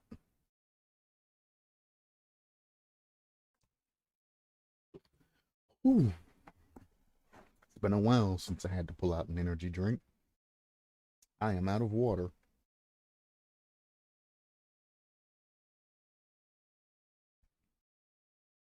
Um, oh, this does say April 14th. I was gonna say, God damn it. But no, this one is from April 14th that was brought back to light. And then he released another one on December 17th that was brought back to light. So we overlook that for now. Remember to brush your teeth. Yeah, pretty much. Pretty much. Sad thing is I'll probably be drinking this energy drink for the duration of the day. At least this particular energy drink doesn't really do much for me. It's more like just a fruit punch drink. It's the Rockstar Fruit Punch drink is what I'm drinking. 240 milligrams of caffeine. Most energy drinks is caffeine free and things like that. Me drinking this energy drink, I'm gonna feel tired for the rest of the day because they generally just put me to sleep. I ran out of water and I probably won't be able to pick up water for about another, well, at least the water I want for another week. So it's either tap water or drink whatever's on hand. Our tap water isn't necessarily bad, but it's not necessarily good either. So these two are old concepts by Kriti, which leaves the Nook, the Knock.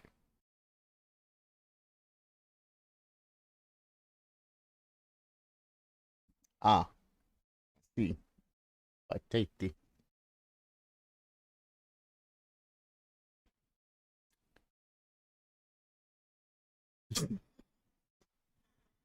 Uh, I shouldn't bring this up, but I just think that it's funny how we talked about when it come to males versus females, and I reviewed a male's post just through, and he was kind of short on details and didn't really, bring out everything. And then I assumed that this is a female because they have the little picture and the name of Tati. And I scroll down and I see name, age, gender, hair color, eye color, power, weapon, speed, tear radius, origin. Then a background thrown on top of that, and I just couldn't help but laugh because I was like, man. It's just like,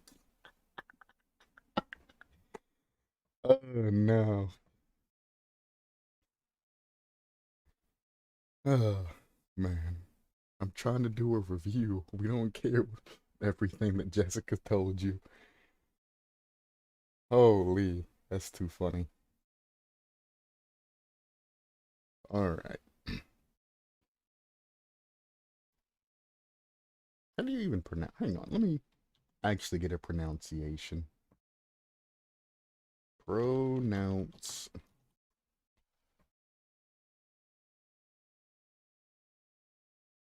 Water spirit, a knock.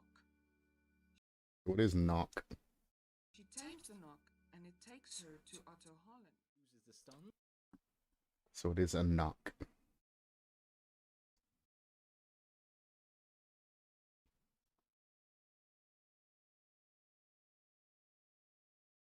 Okay. The knock. Some sort of underwater type thing. I'm actually not familiar with the lore. It looks like a merman or something. Or drowned to me. Something that deals with the sea. Ooh. Although she carries a violin.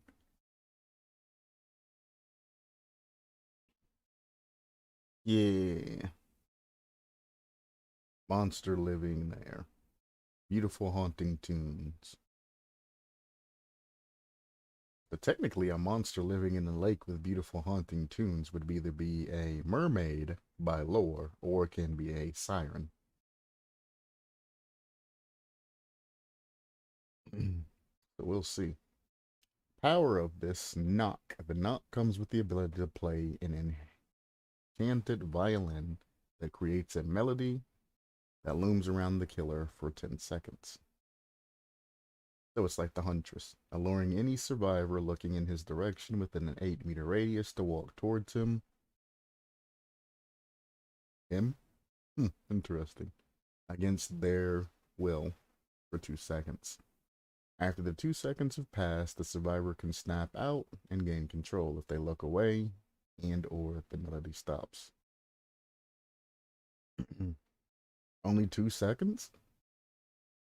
I would set up a bar and make it like the Dead Slinger, as like you have that pool ability, except for it'll be just your survivor just kind of going towards them. When the bar fills up, you regain control, or if you manage to, break eyesight or something like that. Not very strong. Because if it's just the cross map and anybody looking at them, then that means that you're allured by the sound and not necessarily, anything else. And it shouldn't matter if you're looking that way or not. So I'm assuming you'd have to actually look at the actual melody that's happening, and that's when it takes control and lures you in.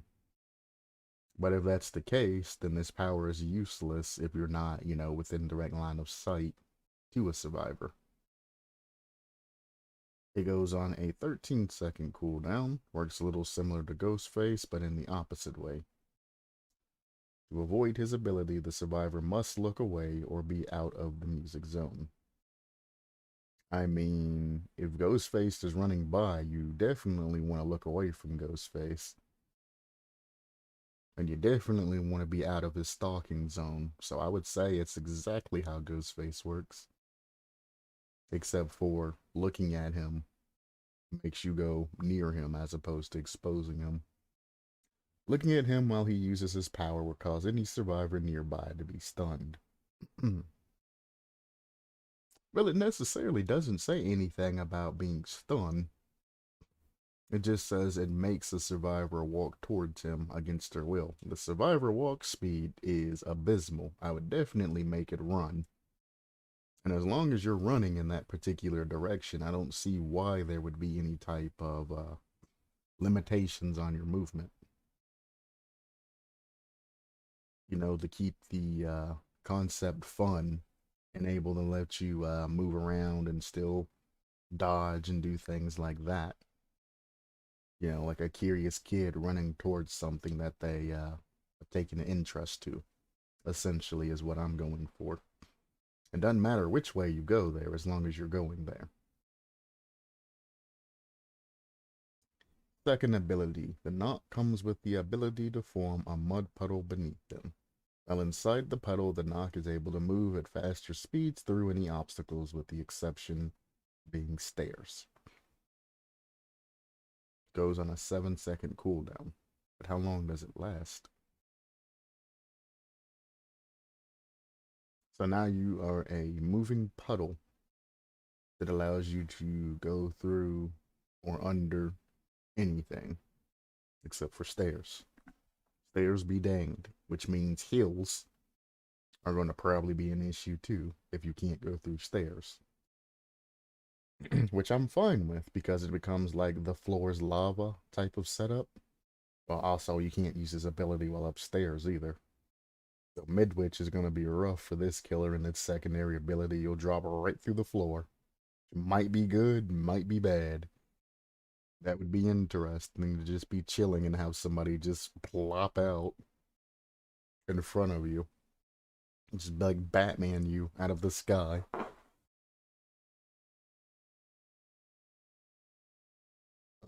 Killer perks. Echo. The killer comes with the ability to hear footsteps 45% louder. Not necessary. I mean, it would help console, but PC people with headphones is not necessary. You can see small sound waves from the survivor's feet as they move. What is wrong with you? Oh, he already put it. Can be seen as phasing. Sorry, spirits, but that would be a little too much. You can still hear the footsteps, though, better. You can't say can't be seen when you're phasing. You cannot toggle out one killer from that. That's the whole point and the whole aspect of balancing.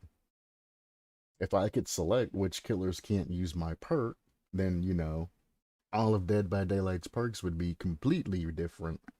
Speed perk? Nope. Legion can't use that. Hillbilly can't use that. Bubba can't use that. Nope, that's speed. Nope. No. If you're going to incorporate your perks, Spirit can see that as well. You don't get the choice.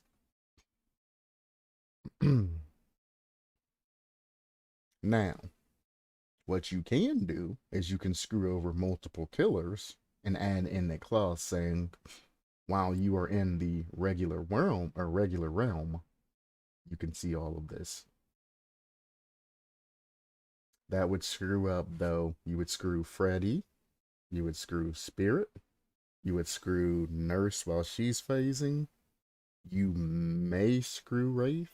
Wraith becomes invisible, but you don't know.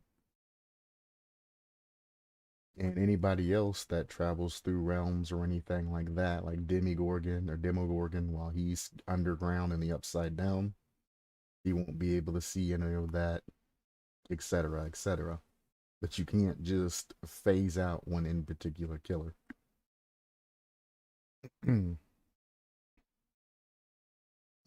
Fresh tracks. After a survivor unhooks another survivor, the scratch marks will be visible to you through walls and obstacles for the next 25 seconds. Then what's the point of unhooking another survivor if you can't escape the killer afterwards? Again, no, you need to get your balancing act in order. Call of the Deep. Any totem broken slash breast will cause every survivor within a 50-meter radius of the totem to let out an almighty scream, revealing their aura for the next 10 seconds. What is with people and aura reading for an extremely large amount of time? Potentially useful as well for letting you know where the boon is placed. Then why not have the boon put out an additional signal? That's the obvious reason why this part's not good, because if I take the time, the 10 seconds or however much it is, I think it's 10 seconds, to put down a boon, and killer knows exactly where the boon is placed, what's the point of putting down boons? 2, any survivor within 50-meter radius of that totem, which is a large area, that's typically going to pick up the majority of them, is going to scream.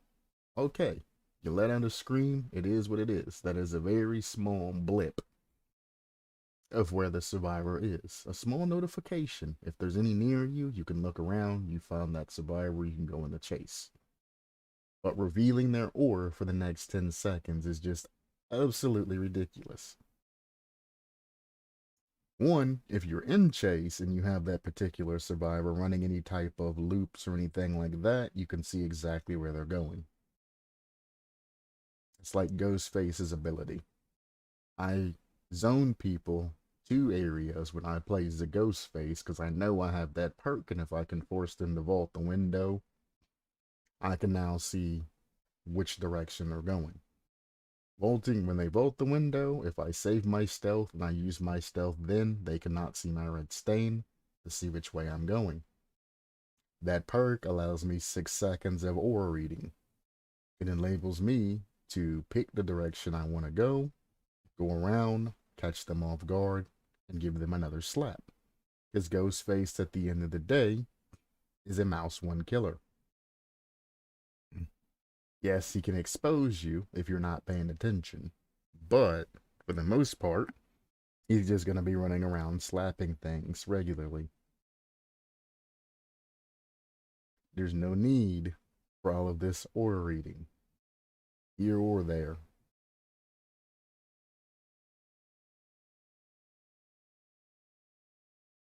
I would just generally say that anybody that's doing a creation, just try to avoid aura reveal. Just try to avoid it. Don't make any perks that relies on it, especially if you don't know how to properly implement it. You have a lot of examples and a lot of situations per base game where you can get a sense of balance. But instead of people using that particular sense of balance, they just add all of that together. I know this is the same as infectious fright and things like that, but it's not. Because one, this relies on a totem being broken and slash blessed, so you're going to obviously be running other hexes with it.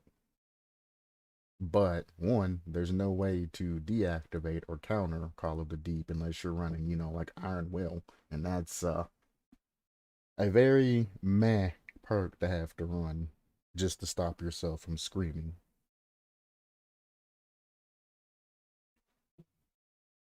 Because I assume you have to scream to get the oil reveal after that.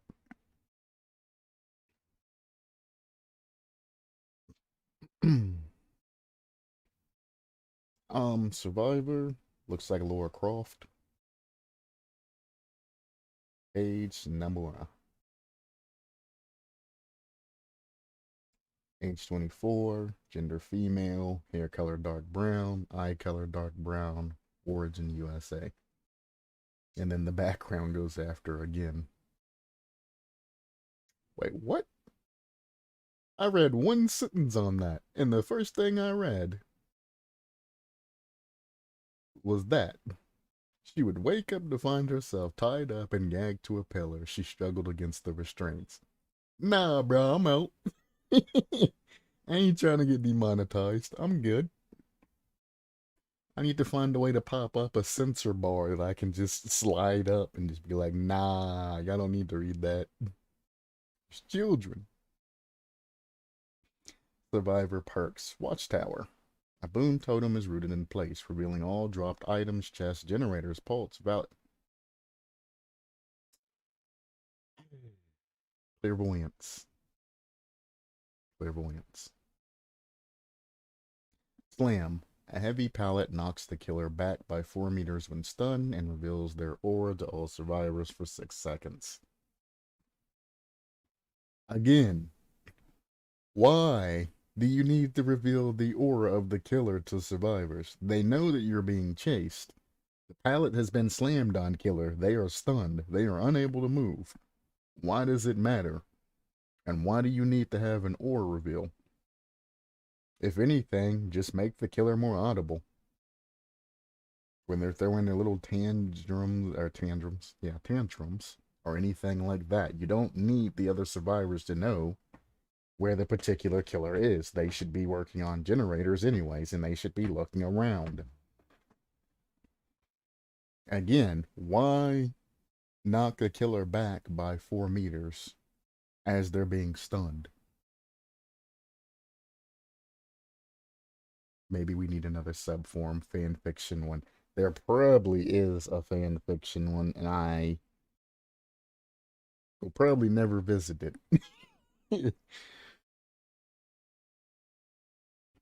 There'll probably be a never be one like that on the Dead by Daylight forums, but I guarantee there's one somewhere. Probably like Rule 34 or whatever it's called. She went way too deep on her concept. That's all I'm gonna say. That's ooh.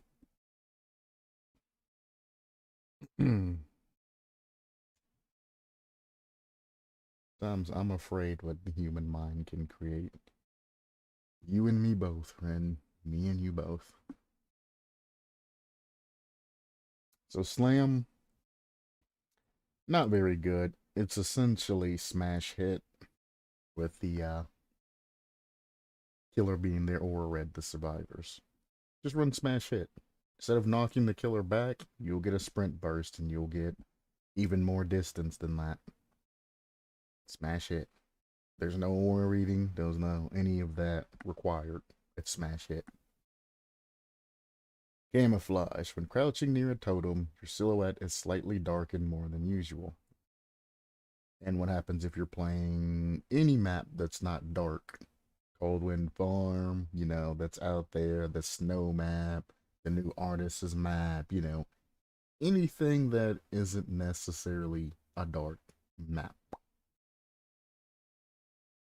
Works in a 15-meter radius of any totem, unless it's broken. Crouched, your breathing is lowered by 65%. I don't think you have breathing when you're crouched, unless you're injured, but okay. As well as any injured sounds. Apparently Iron Will's just a joke.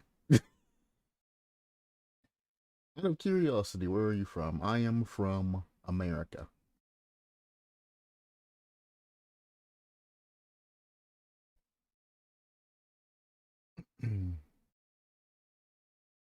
Indeed, America.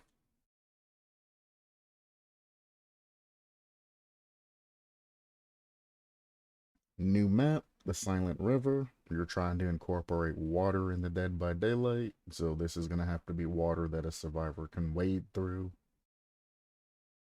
And it's going to have to be incorporated to where killer and all of that. So you're adding in a separate line of coding that's going to have to be thrown in, that being water.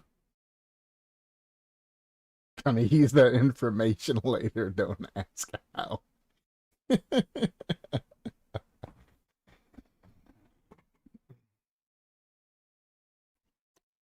Don't listen to him. He's a goddamn Yankee.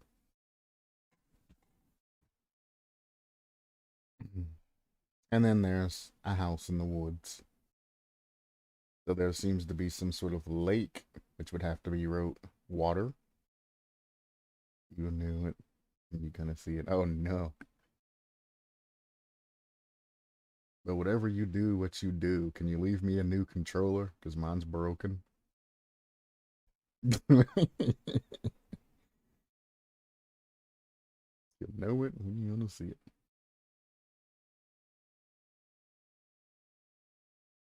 And then credit the artist. Big thanks to their amazing art. Be sure to check them out. You know what? I wouldn't put it past it that this killer was literally just a way to advertise artists for other concepts. That's Laura Croft. I don't care who you say it is.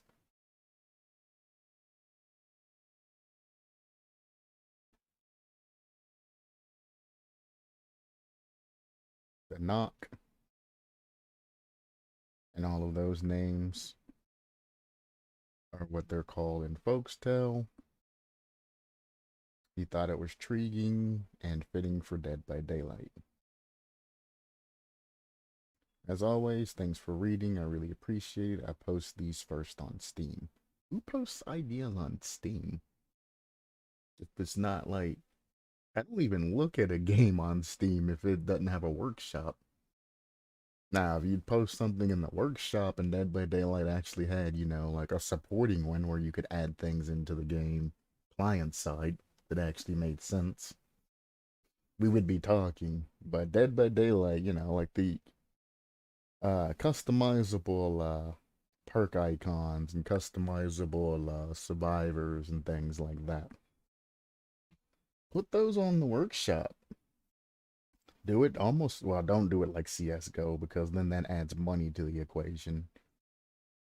But let people post their creations and things like that. I wish there was some support where people could actually run different killers and things like that hooked to workshop. That they design things like that and it can incorporate into the game. So then I can go in and make my job easy. I can go to their forum post, click on their idea, say this is way too OP, go over the whole rigmarole of my review, and then hop into a live game with that particular killer and show everybody what I'm talking about. Learn the basis of Russian from CSGO. Mostly swears. But hey, it's something. A lot of people know a lot of swears in different countries. They think that's cool to learn. But it is what it is. It is what it is. Critical fish. Critical fish. Gritty, gritty, gritty, gritty, gritty.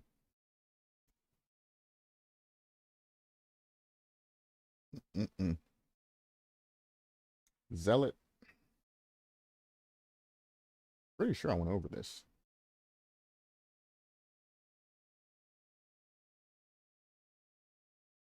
I might not have went over it on an actual review, but I'm pretty sure I've went over all of this before.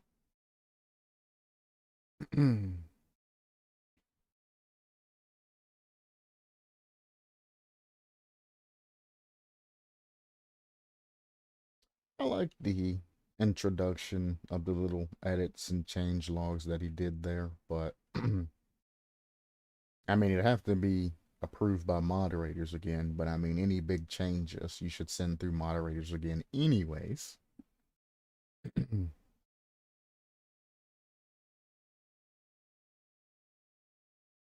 But again, if it's small changes, just use the tools to change things. Like, as I always show, the classic example of 2 plus 2 equaling 6, or at 2 plus 2 is equal to 6, and then 2 plus 2 is equal to 4. If you want to change 2 plus 2 is equal to 6 to 2 plus 2 equals 4, and you don't want to have to go through the change log, highlight it, press this little S with a dash through it, bang. That makes that entire thing that you type out scratch. So people know that, hey, I made a change here, and I changed that 2 plus 2 is no longer 6. 2 plus 2 is now equal to 4. And you can easily do that instead of putting up change log notes and things like that. Or if you have a long statement that you don't necessarily no longer applies to said killer, scratch it out. So the original, when people come in and see, they can see what the old is and how that was versus what the new is. It also gives them a scale to go off of. If your original killer's concept was super OP, and then it goes down to just being regularly OP, people can say, hey, you're doing a positive thing, you're working in, to making and scaling that down to being balanced as opposed to super OP, but you need to do more work. As opposed to somebody coming in, seeing this and saying, this is super OP, change it. Okay, you go through, you change it and all that. Somebody comes in, this is super OP, change it. Where they can go in and say, well, yeah, that's definitely super OP. Okay, now he's trying to round that out some. Here's some more advice on that. Then you go in and you end up getting 1 plus 3 equals 4. And you change another thing. And you can just, keep cutting that out.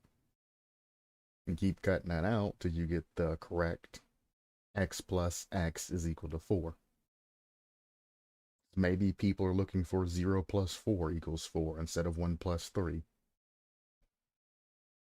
Or something like that. But just use the tools that are given. I mean, highlighting it gives you a lot of different things. You see that? You can go from there to like there. I don't even know what this one does. Oh, it's for URLs. Okay. This will make it italicized. This will make it bold. So you can start off with a bold one. You can go italicized next, and then have your regular like that. Paragraph wise, you can change the headings, big heading to the decent small heading, but still big, to really small bold heading 4, to whatever that accentuated. Oh, my voice just cracked. Heading 5. Then you can do bullets, where you have bullet points at the end of everything you're listing if you're going down a list. Or you can have ordered lists where you have 1, 2, 3, 4, 5, and it does it all for you as you go through. And if you hit enter on something and it goes like that, and you double enter, it completely gets rid of everything and sets you back to normal. Or you can go through and do whatever you need to do. So, like, it's very well made to allow you to do whatever you need to do. At the beginning, you can quote if you want to say things, that need to be quoted. I like pie.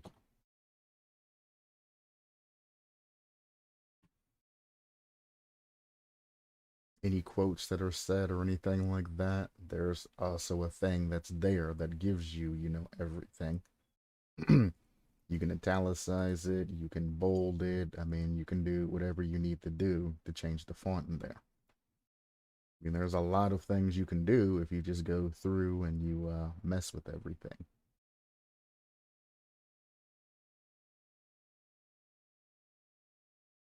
And there you go. You can just bold over everything. It tells you what it does. Heading menu, this menu, toggle special formats menu, paragraph removes paragraph style and sets the plain paragraph. So now you can blah blah blah blah blah blah blah blah, or toggle that on, which I guess it's not really going to show the paragraph style unless I go all the way to the end and make it go back through. Essentially what that I think it does is, when you see people's concepts and their writing, and line goes from here and it drops down and makes another paragraph when they go to the next line, and has that gap when they're doing things, you can get rid of that particular paragraph style and make it to where it all just comes out as a kind of a conglomeration of words. And you can do that by base because it's turned off by, it's turned on by base, but you can turn it off and set up your paragraphs however you want. The murderous pie. Oh, if you've ever seen the American Pie videos, there was a little excerpt. It was The Revenge of the Pie. And there was a pie that got revenge on Jim. If you ain't seen American Pie, Jim's a guy that virgin. He asked his friend, what it was like to have sex. What did it feel like? And they said warm apple pie. Jim's mom then cooked a warm apple pie and he stuck his junk in it and started going to town. And then his dad caught him. And it's a comedy. So, yeah. His dad caught him with his junk in a pie. It's a very funny scene. And then there's a movie that was made afterwards, Revenge of the Pie, and the pie gets revenge on him. Yeah, you know it. Yep. And they made a short movie, The Revenge of the Pie, which I can't really find anywhere anymore. I tried to give a excerpt of that to Macho so he could see it, but it was removed from Amazon. Might be able to go like a back alley like movie place to find it. Yeah. You look up The Revenge of the Pie, I think was the name of it. It's literally just the pie going back for revenge on Jim. It's hilarious. I recommend watching it if you can find it. It had me dying laughing.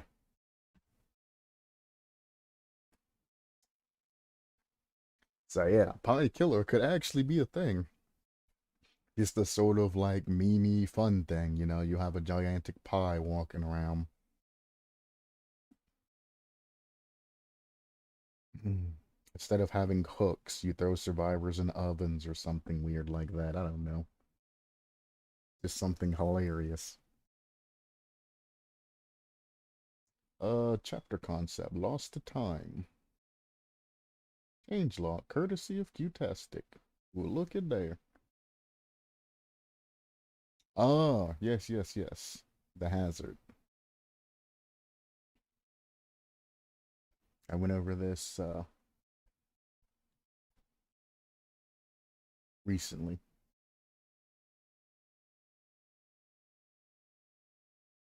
Nice, nice, nice.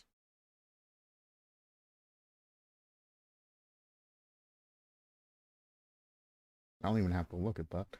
Reworked Scourge Hook Methodical. Reworked Behemoth. Remove the first effect of Hex Diffusion. Altered values of Incalculable. Additional Mania lasts as long as Smash hit.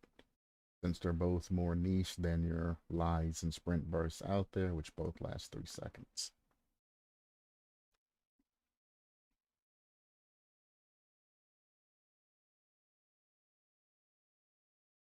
Scourge Hook Methodical. Despite your circumstance, you haven't forgotten how to keep track of things. At the start of the trial, 4 Scourge Hooks. While a survivor is hooked on a Scourge Hook, any survivors that interact with a Dull or Hex totem has their role revealed until they are no longer interacting with that totem, and for 10 seconds afterwards. So that is essentially 20 seconds worth of their aura being revealed. It takes, well, if they're blessing a totem, that's 10 seconds of blessing and then 10 seconds of exposure afterwards. So that's 20 seconds. So that's essentially going to make you the target of the killer because they're going to know exactly what you're doing. If you are breaking a totem, which takes, I don't know, every time I say like 13 seconds and it ends up being 15 and 16.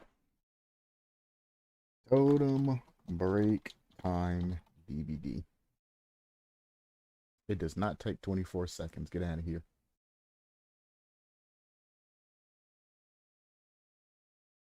Um.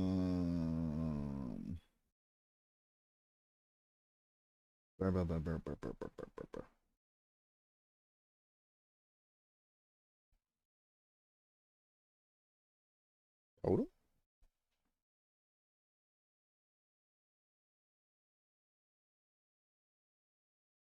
Hey, it takes 14 seconds to bless a dual totem, 24 seconds to bless a hex totem. 24. And apparently. I would like to know all of this information. Oh my, it even highlighted it. Okay. Please. Please stop. Bro, please. It's so bright. I can't read it.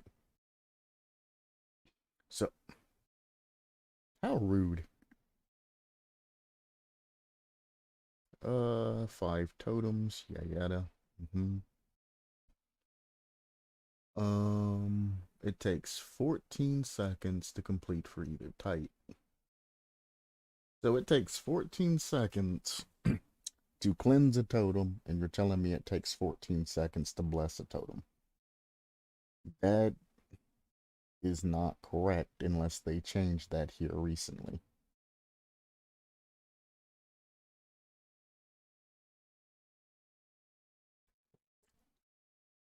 And if they did change that here recently, then Google learned Solar Flare from Dragon Ball. God dang it, Krillin.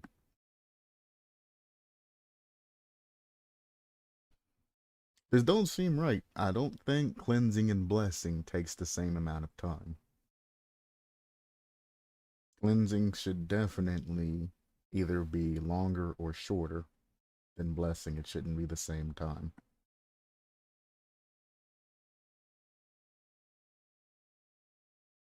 Now, granted, I don't own any type of uh, boon totem or boon perks. I don't own any of them. Only thing I know is when I was playing public test beta, the information from there. So if they changed it beyond when they were implemented, that's up in smoke to me.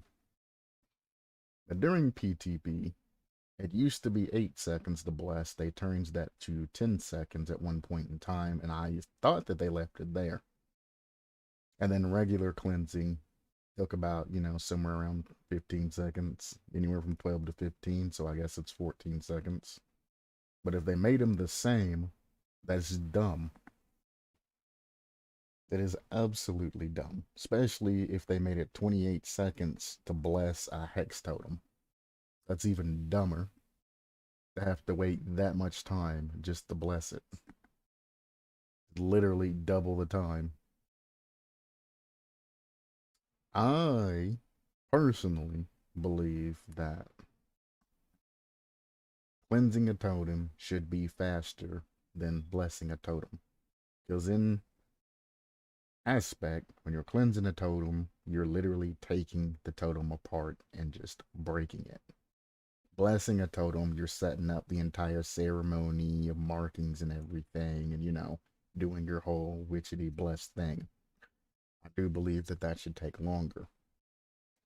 To bless a hex totem should definitely not take twice as amount of time as cleansing a regular totem. It shouldn't take twice the amount of time of blessing a regular totem. Because at the end of the day, I could just break it and move on. There's no point of me to bless an already put up hex token or hex totem. There's no point because the hex still fires off. If they made it a 30-second to bless the particular hex totem and it completely nullified the effects of it, aka if you bless haunted grounds, you no longer get the haunted grounds activation. I could agree with a 30-second timer. But you're spending 28 seconds that you could have been spending on a generator. That's what, 25% of a generator plus a little bit? So you're looking at an upwards of 30% of a generator that you're going to be spending sitting here messing with blessing a regular hex totem. That's crazy, time-wise. And if you are sitting there blessing a hex totem instead of just breaking it, what is wrong with you? 2, cleansing of a dull totem and cleansing of the hex totem should be different. I know they designed it to where, the basic system, to where you walk up and then you break it. But I think if there is a hex, on that, which means the hex or the totem itself's on fire, and everything's going to be hot, and they take it apart with their hands, it should take a little bit longer to take that particular totem apart. I mean, in aspect, a regular survivor would just walk over and just kick that shit and then go about their day. But no, they want them to take it apart by hand, and there's fire and everything else. There should be at least like a stomping animation or some animation that makes the fire go out and turn it into a dull totem, and then the totem happen to be taken apart afterwards. But if you stop before, the fire just reignites from the embers, obviously. So, taking apart a dull totem should only take like what 10 seconds because the killer's not necessarily using them unless they're running no-ed. And if they're running NOAD, which is a very strong perk at the end game, it should have a very strong counter of, well, your totem should have to last to the end game. So, definitely should change the cleansing time of dull totems and cleansing time of hex totems. If you want to keep the 14 seconds for hex totems, keep it, but decrease dull totems to like 10 seconds or something like that. Blessing a dull totem and then blessing a hex totem. They're different in blessing, they should be different in cleansing. Blessing a dull totem taking about 14 seconds seems about right because it takes 14 seconds to cleanse a hex totem. So 14 totems to bless a dull totem sounds about right. It's the same. To bless a hex totem, though, should be the additives of a dull totem and a hex totem. So 10 plus 14 should give you 24 seconds, not just double of what the hex is. Because in excess, they are just snuffing the fire and then blessing the totem.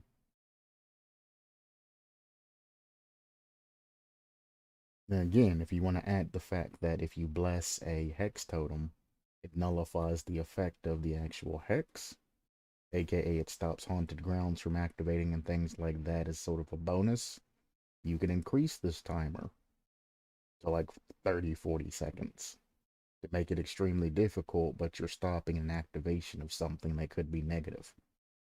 I could understand that. But why would you ever take the time to bless a hex totem?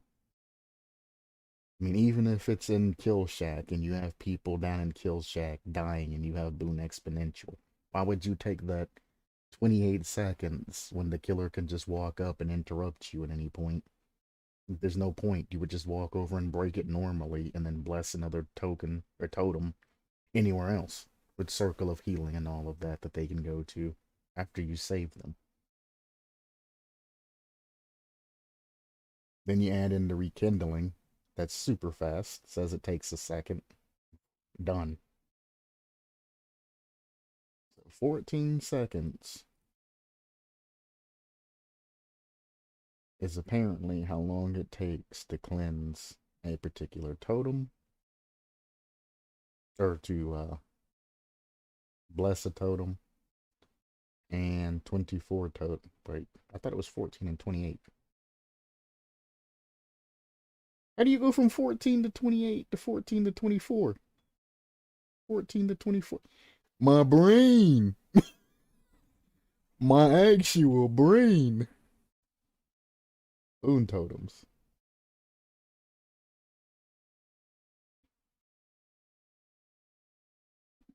What? Blessing.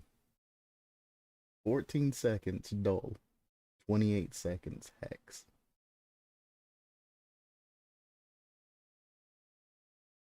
Boon totems. 14 seconds dull. 24 seconds hex. Y'all need to get your stuff together. So now, the only thing that I know that's been confirmed for the most part is it takes 14 seconds to bless. Hex totem wise, who knows?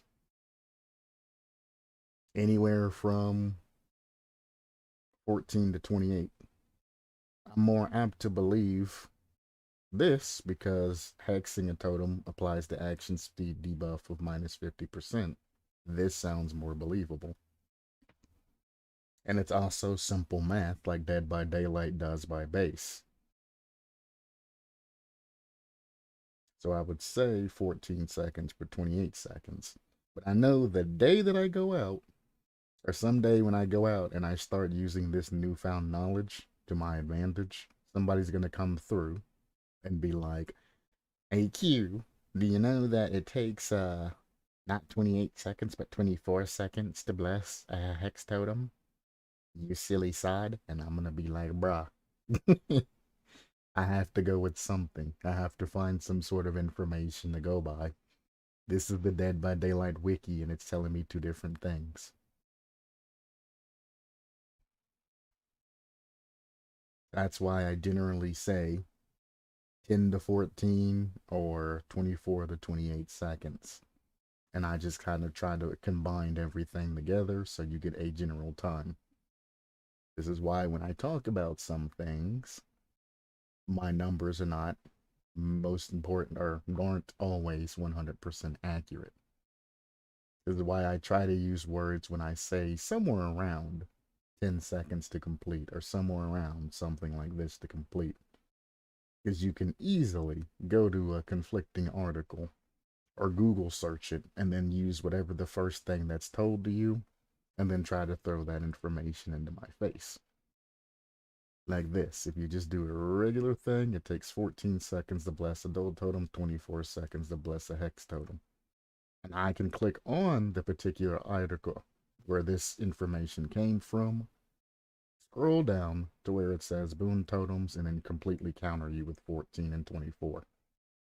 This is why I always recommend getting everything from more than one source as well. And when I do research, I typically spend hours doing it. I want to be spot on.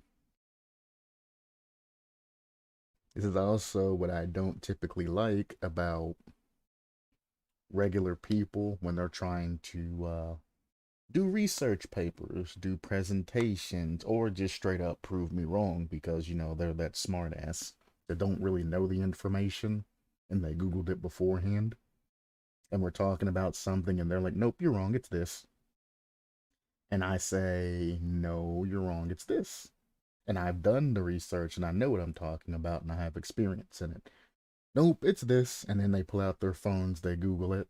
I used to have a friend like that. They would pull out their phone, they would Google it, and then they would immediately show it to me for that confirmation bias and be like, it's this. And then I would be like, interesting. I still know you're full of shit, even though you're asking Average Joe on Google. Because at the end of the day, Average Joe, this is the fandom. Average Joe was what put all of this together. This is one source of information. Then I'd go to an actual official site and pull the information that actually exists and be like, hey, don't trust the first search result that Google gives you.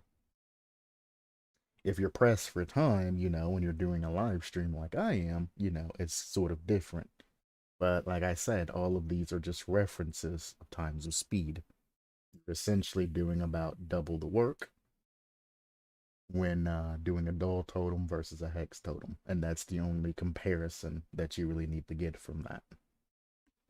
And I try to preface everything that I say with roundabouts or something like that. Sometimes I forget and I'll just state a particular number, but I mean, I beg people.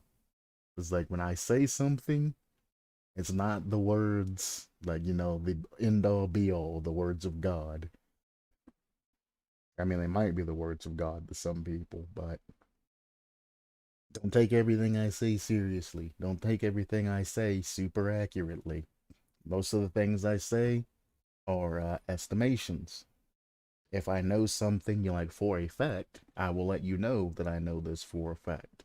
And when you try to prove me wrong, I can let you know that, hey, I know this for a fact. That means I have a significant amount of either experience or something else in the particular subject. Like, don't argue with me. I know this. If something's changed or updated, you can easily say, hey, Q, that information's be updated. But don't just straight up say I'm wrong, because I know at one point in time I was correct, even if it has been updated. Like, for instance, the alpha male aspect of things. This is pulled from game. This is what we like to see. It doesn't say anything about hex totems, though. It doesn't say anything about times or anything like that on any of these totem perks. Like of a sneeze. And that's a shame. And this is what I mean by already implemented into game versus you're trying to get it implemented in the game. When you're making a concept, you should refer. See you, Galanonim. As always, thank you for stopping by, and I'll see you next time. Like I said, the stream's for the most part over. I'm not going over anything. I'm just kind of going on rants. Have a good one, and I'll see you next time.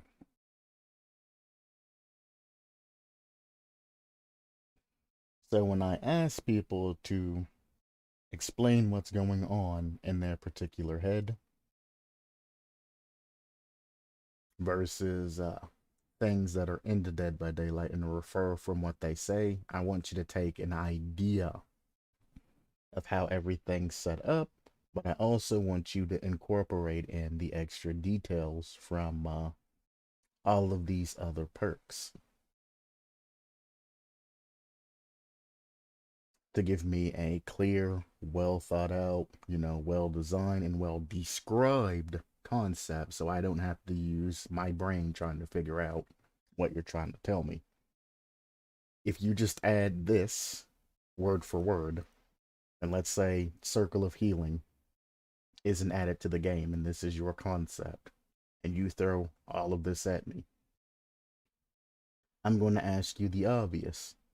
How long does it take to put out said boon totem? You know? But what is boon totem? Well, I guess you say sort of what boon totem is, but I would ask you, what is boon totem? What does it look like? What does it do? You know? What is all of this other information? And if you just copy things word for word and change names and things like that, yes, this is a very good perk, but I have no idea what it does. I know that I'm going to hold an active ability on a doll or hex totem. I'm going to hear a soft chime at a range of 24 meters, and I'm going to get a boost in healing. And I can only do this to one totem at a time. That's all I'm going to know from your particular concept. I'm not going to know the how fast it takes, because if I walk up to a hex totem and I click it and it takes longer than a dull totem, I need to be told this. And when you're presenting your particular concept, you want to go to as great as detail as possible. You need to include all of this information from the boon totem as part of it, as opposed to just giving me a particular concept. So you're going to need all of this, and you're also going to need all of this to go with it. And you're probably going to even need even more, because this is also going off of other aspects of the particular game. Like, killer can snuff out boon totems with a brief interaction.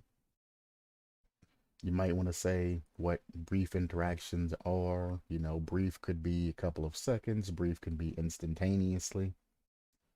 Honestly, in this case and how fast they snuff, I would just say instantaneously.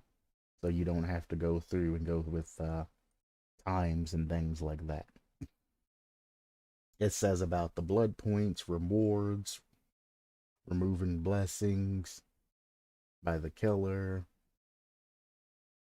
It says you can relight the totems indefinitely. Boon totems cannot be cleansed, so they can't be broken once they're up. The times, it goes into a lot more detail here. This is the part of the concept when I say it needs additional explaining that people don't get. Those of you that are making new perks, I want you to see this well thought out and drawn perk that's been implemented into the game and look at it and then ask yourself, how is this supposed to function? If you present your nice, drawn out perk like this to me, this is also made with the same creation form and thing like this, by the way. Everything that you see here you can do with the regular thing. I mean, the different colors and things like that, obviously you'll have to go to a hex program and change the color of the text and all of that and just copy and paste it. But all of these bulleted points and everything else can be made in the creation form minus the color. Or you can go to the perk creator, the DBD perk creator, and you can make things like this and it'll all be set up exactly like this. Or you can set it up like that. But back to what I was saying, and this will be my closing statement for this particular review. Is if you want to become a successful reviewer, I want you to take a look at something that's already implemented into the game, pull it apart, and figure out what's missing to be explained to the general public. Dump all the extra information that you're thinking of and that you know, and just look at it for what it is. If you presented this to me, I would say, hey, it's an amazing idea, but I need more information. I have no idea how this works. If you look at this and you say, oh, this is good, let's go ahead and implement it, then you're kind of a fool. You're mediocre. You're more of a bandwagoner. You're missing that critical thinking skill. Because what you should be asking is essentially all of this information right here and some to get that critical thinking aspect.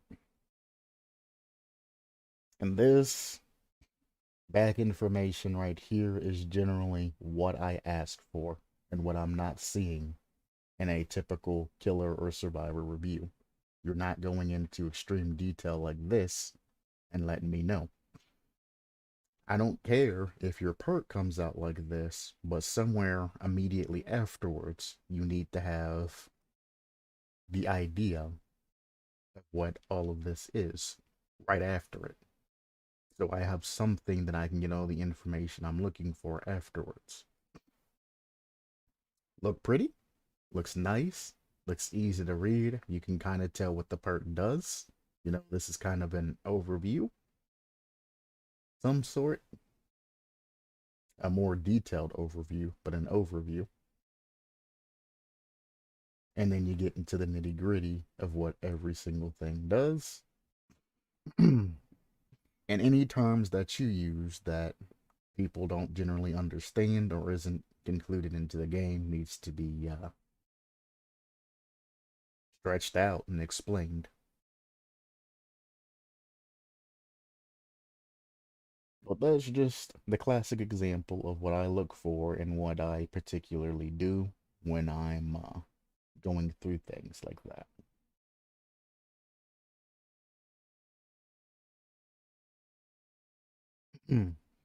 Regardless, that's going to be the stream today. I mean, it's been almost 2.5 hours, and I've been kind of.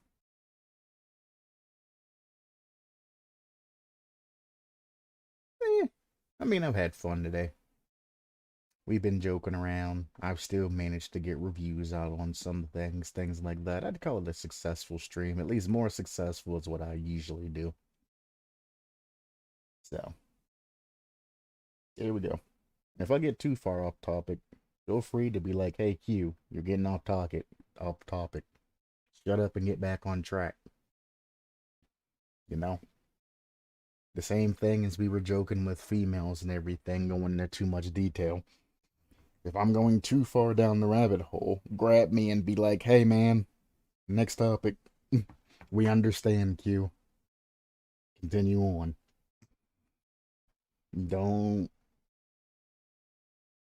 worry about offending me or anything like that. If I repeat myself on the same thing, and you're like, hey, Q, we understand, we understand, we understand, you know, and all of that, be like, hey, man, we get it. You hate many Moris. Move on.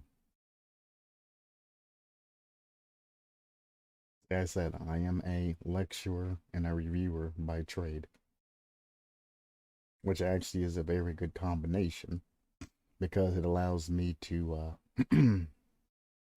take in the details and looking around and be highly observant while I'm also lecturing about the thing that I'm trying to teach. But it's also a bad habit to have because lectures, you're generally taking 15 minutes of topics, sometimes even less, of topics and slideshow or things like that. And you have to extend it out for, 2 to 4 hours. So you have to learn how to spin a topic that really isn't that long to talk about and people don't generally want to talk about, but you have to learn how to fluff it and pull that concept out. Because I haven't went over much. I went over about everything that I could have went over in about 10 minutes, and it's been 2.5 hours. So it's good and it's bad, both aspects. But thank you for staying by or coming by. I'll be continuing Splinter Cell later on. Might put up some Rocket League or something in the interim period. I'm not entirely. Actually, yeah, I have to go back in and continue that replay review that I did Rocket League wise. So I guess I will be hopping on that very shortly now for part 2. Which I don't even think. Did I do part 1 live or did I record it?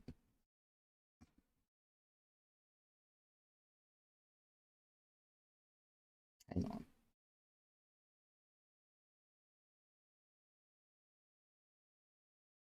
Um,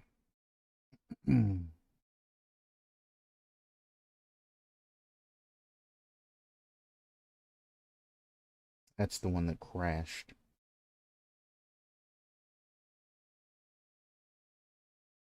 His general area where he can cover his goal if it gets sent.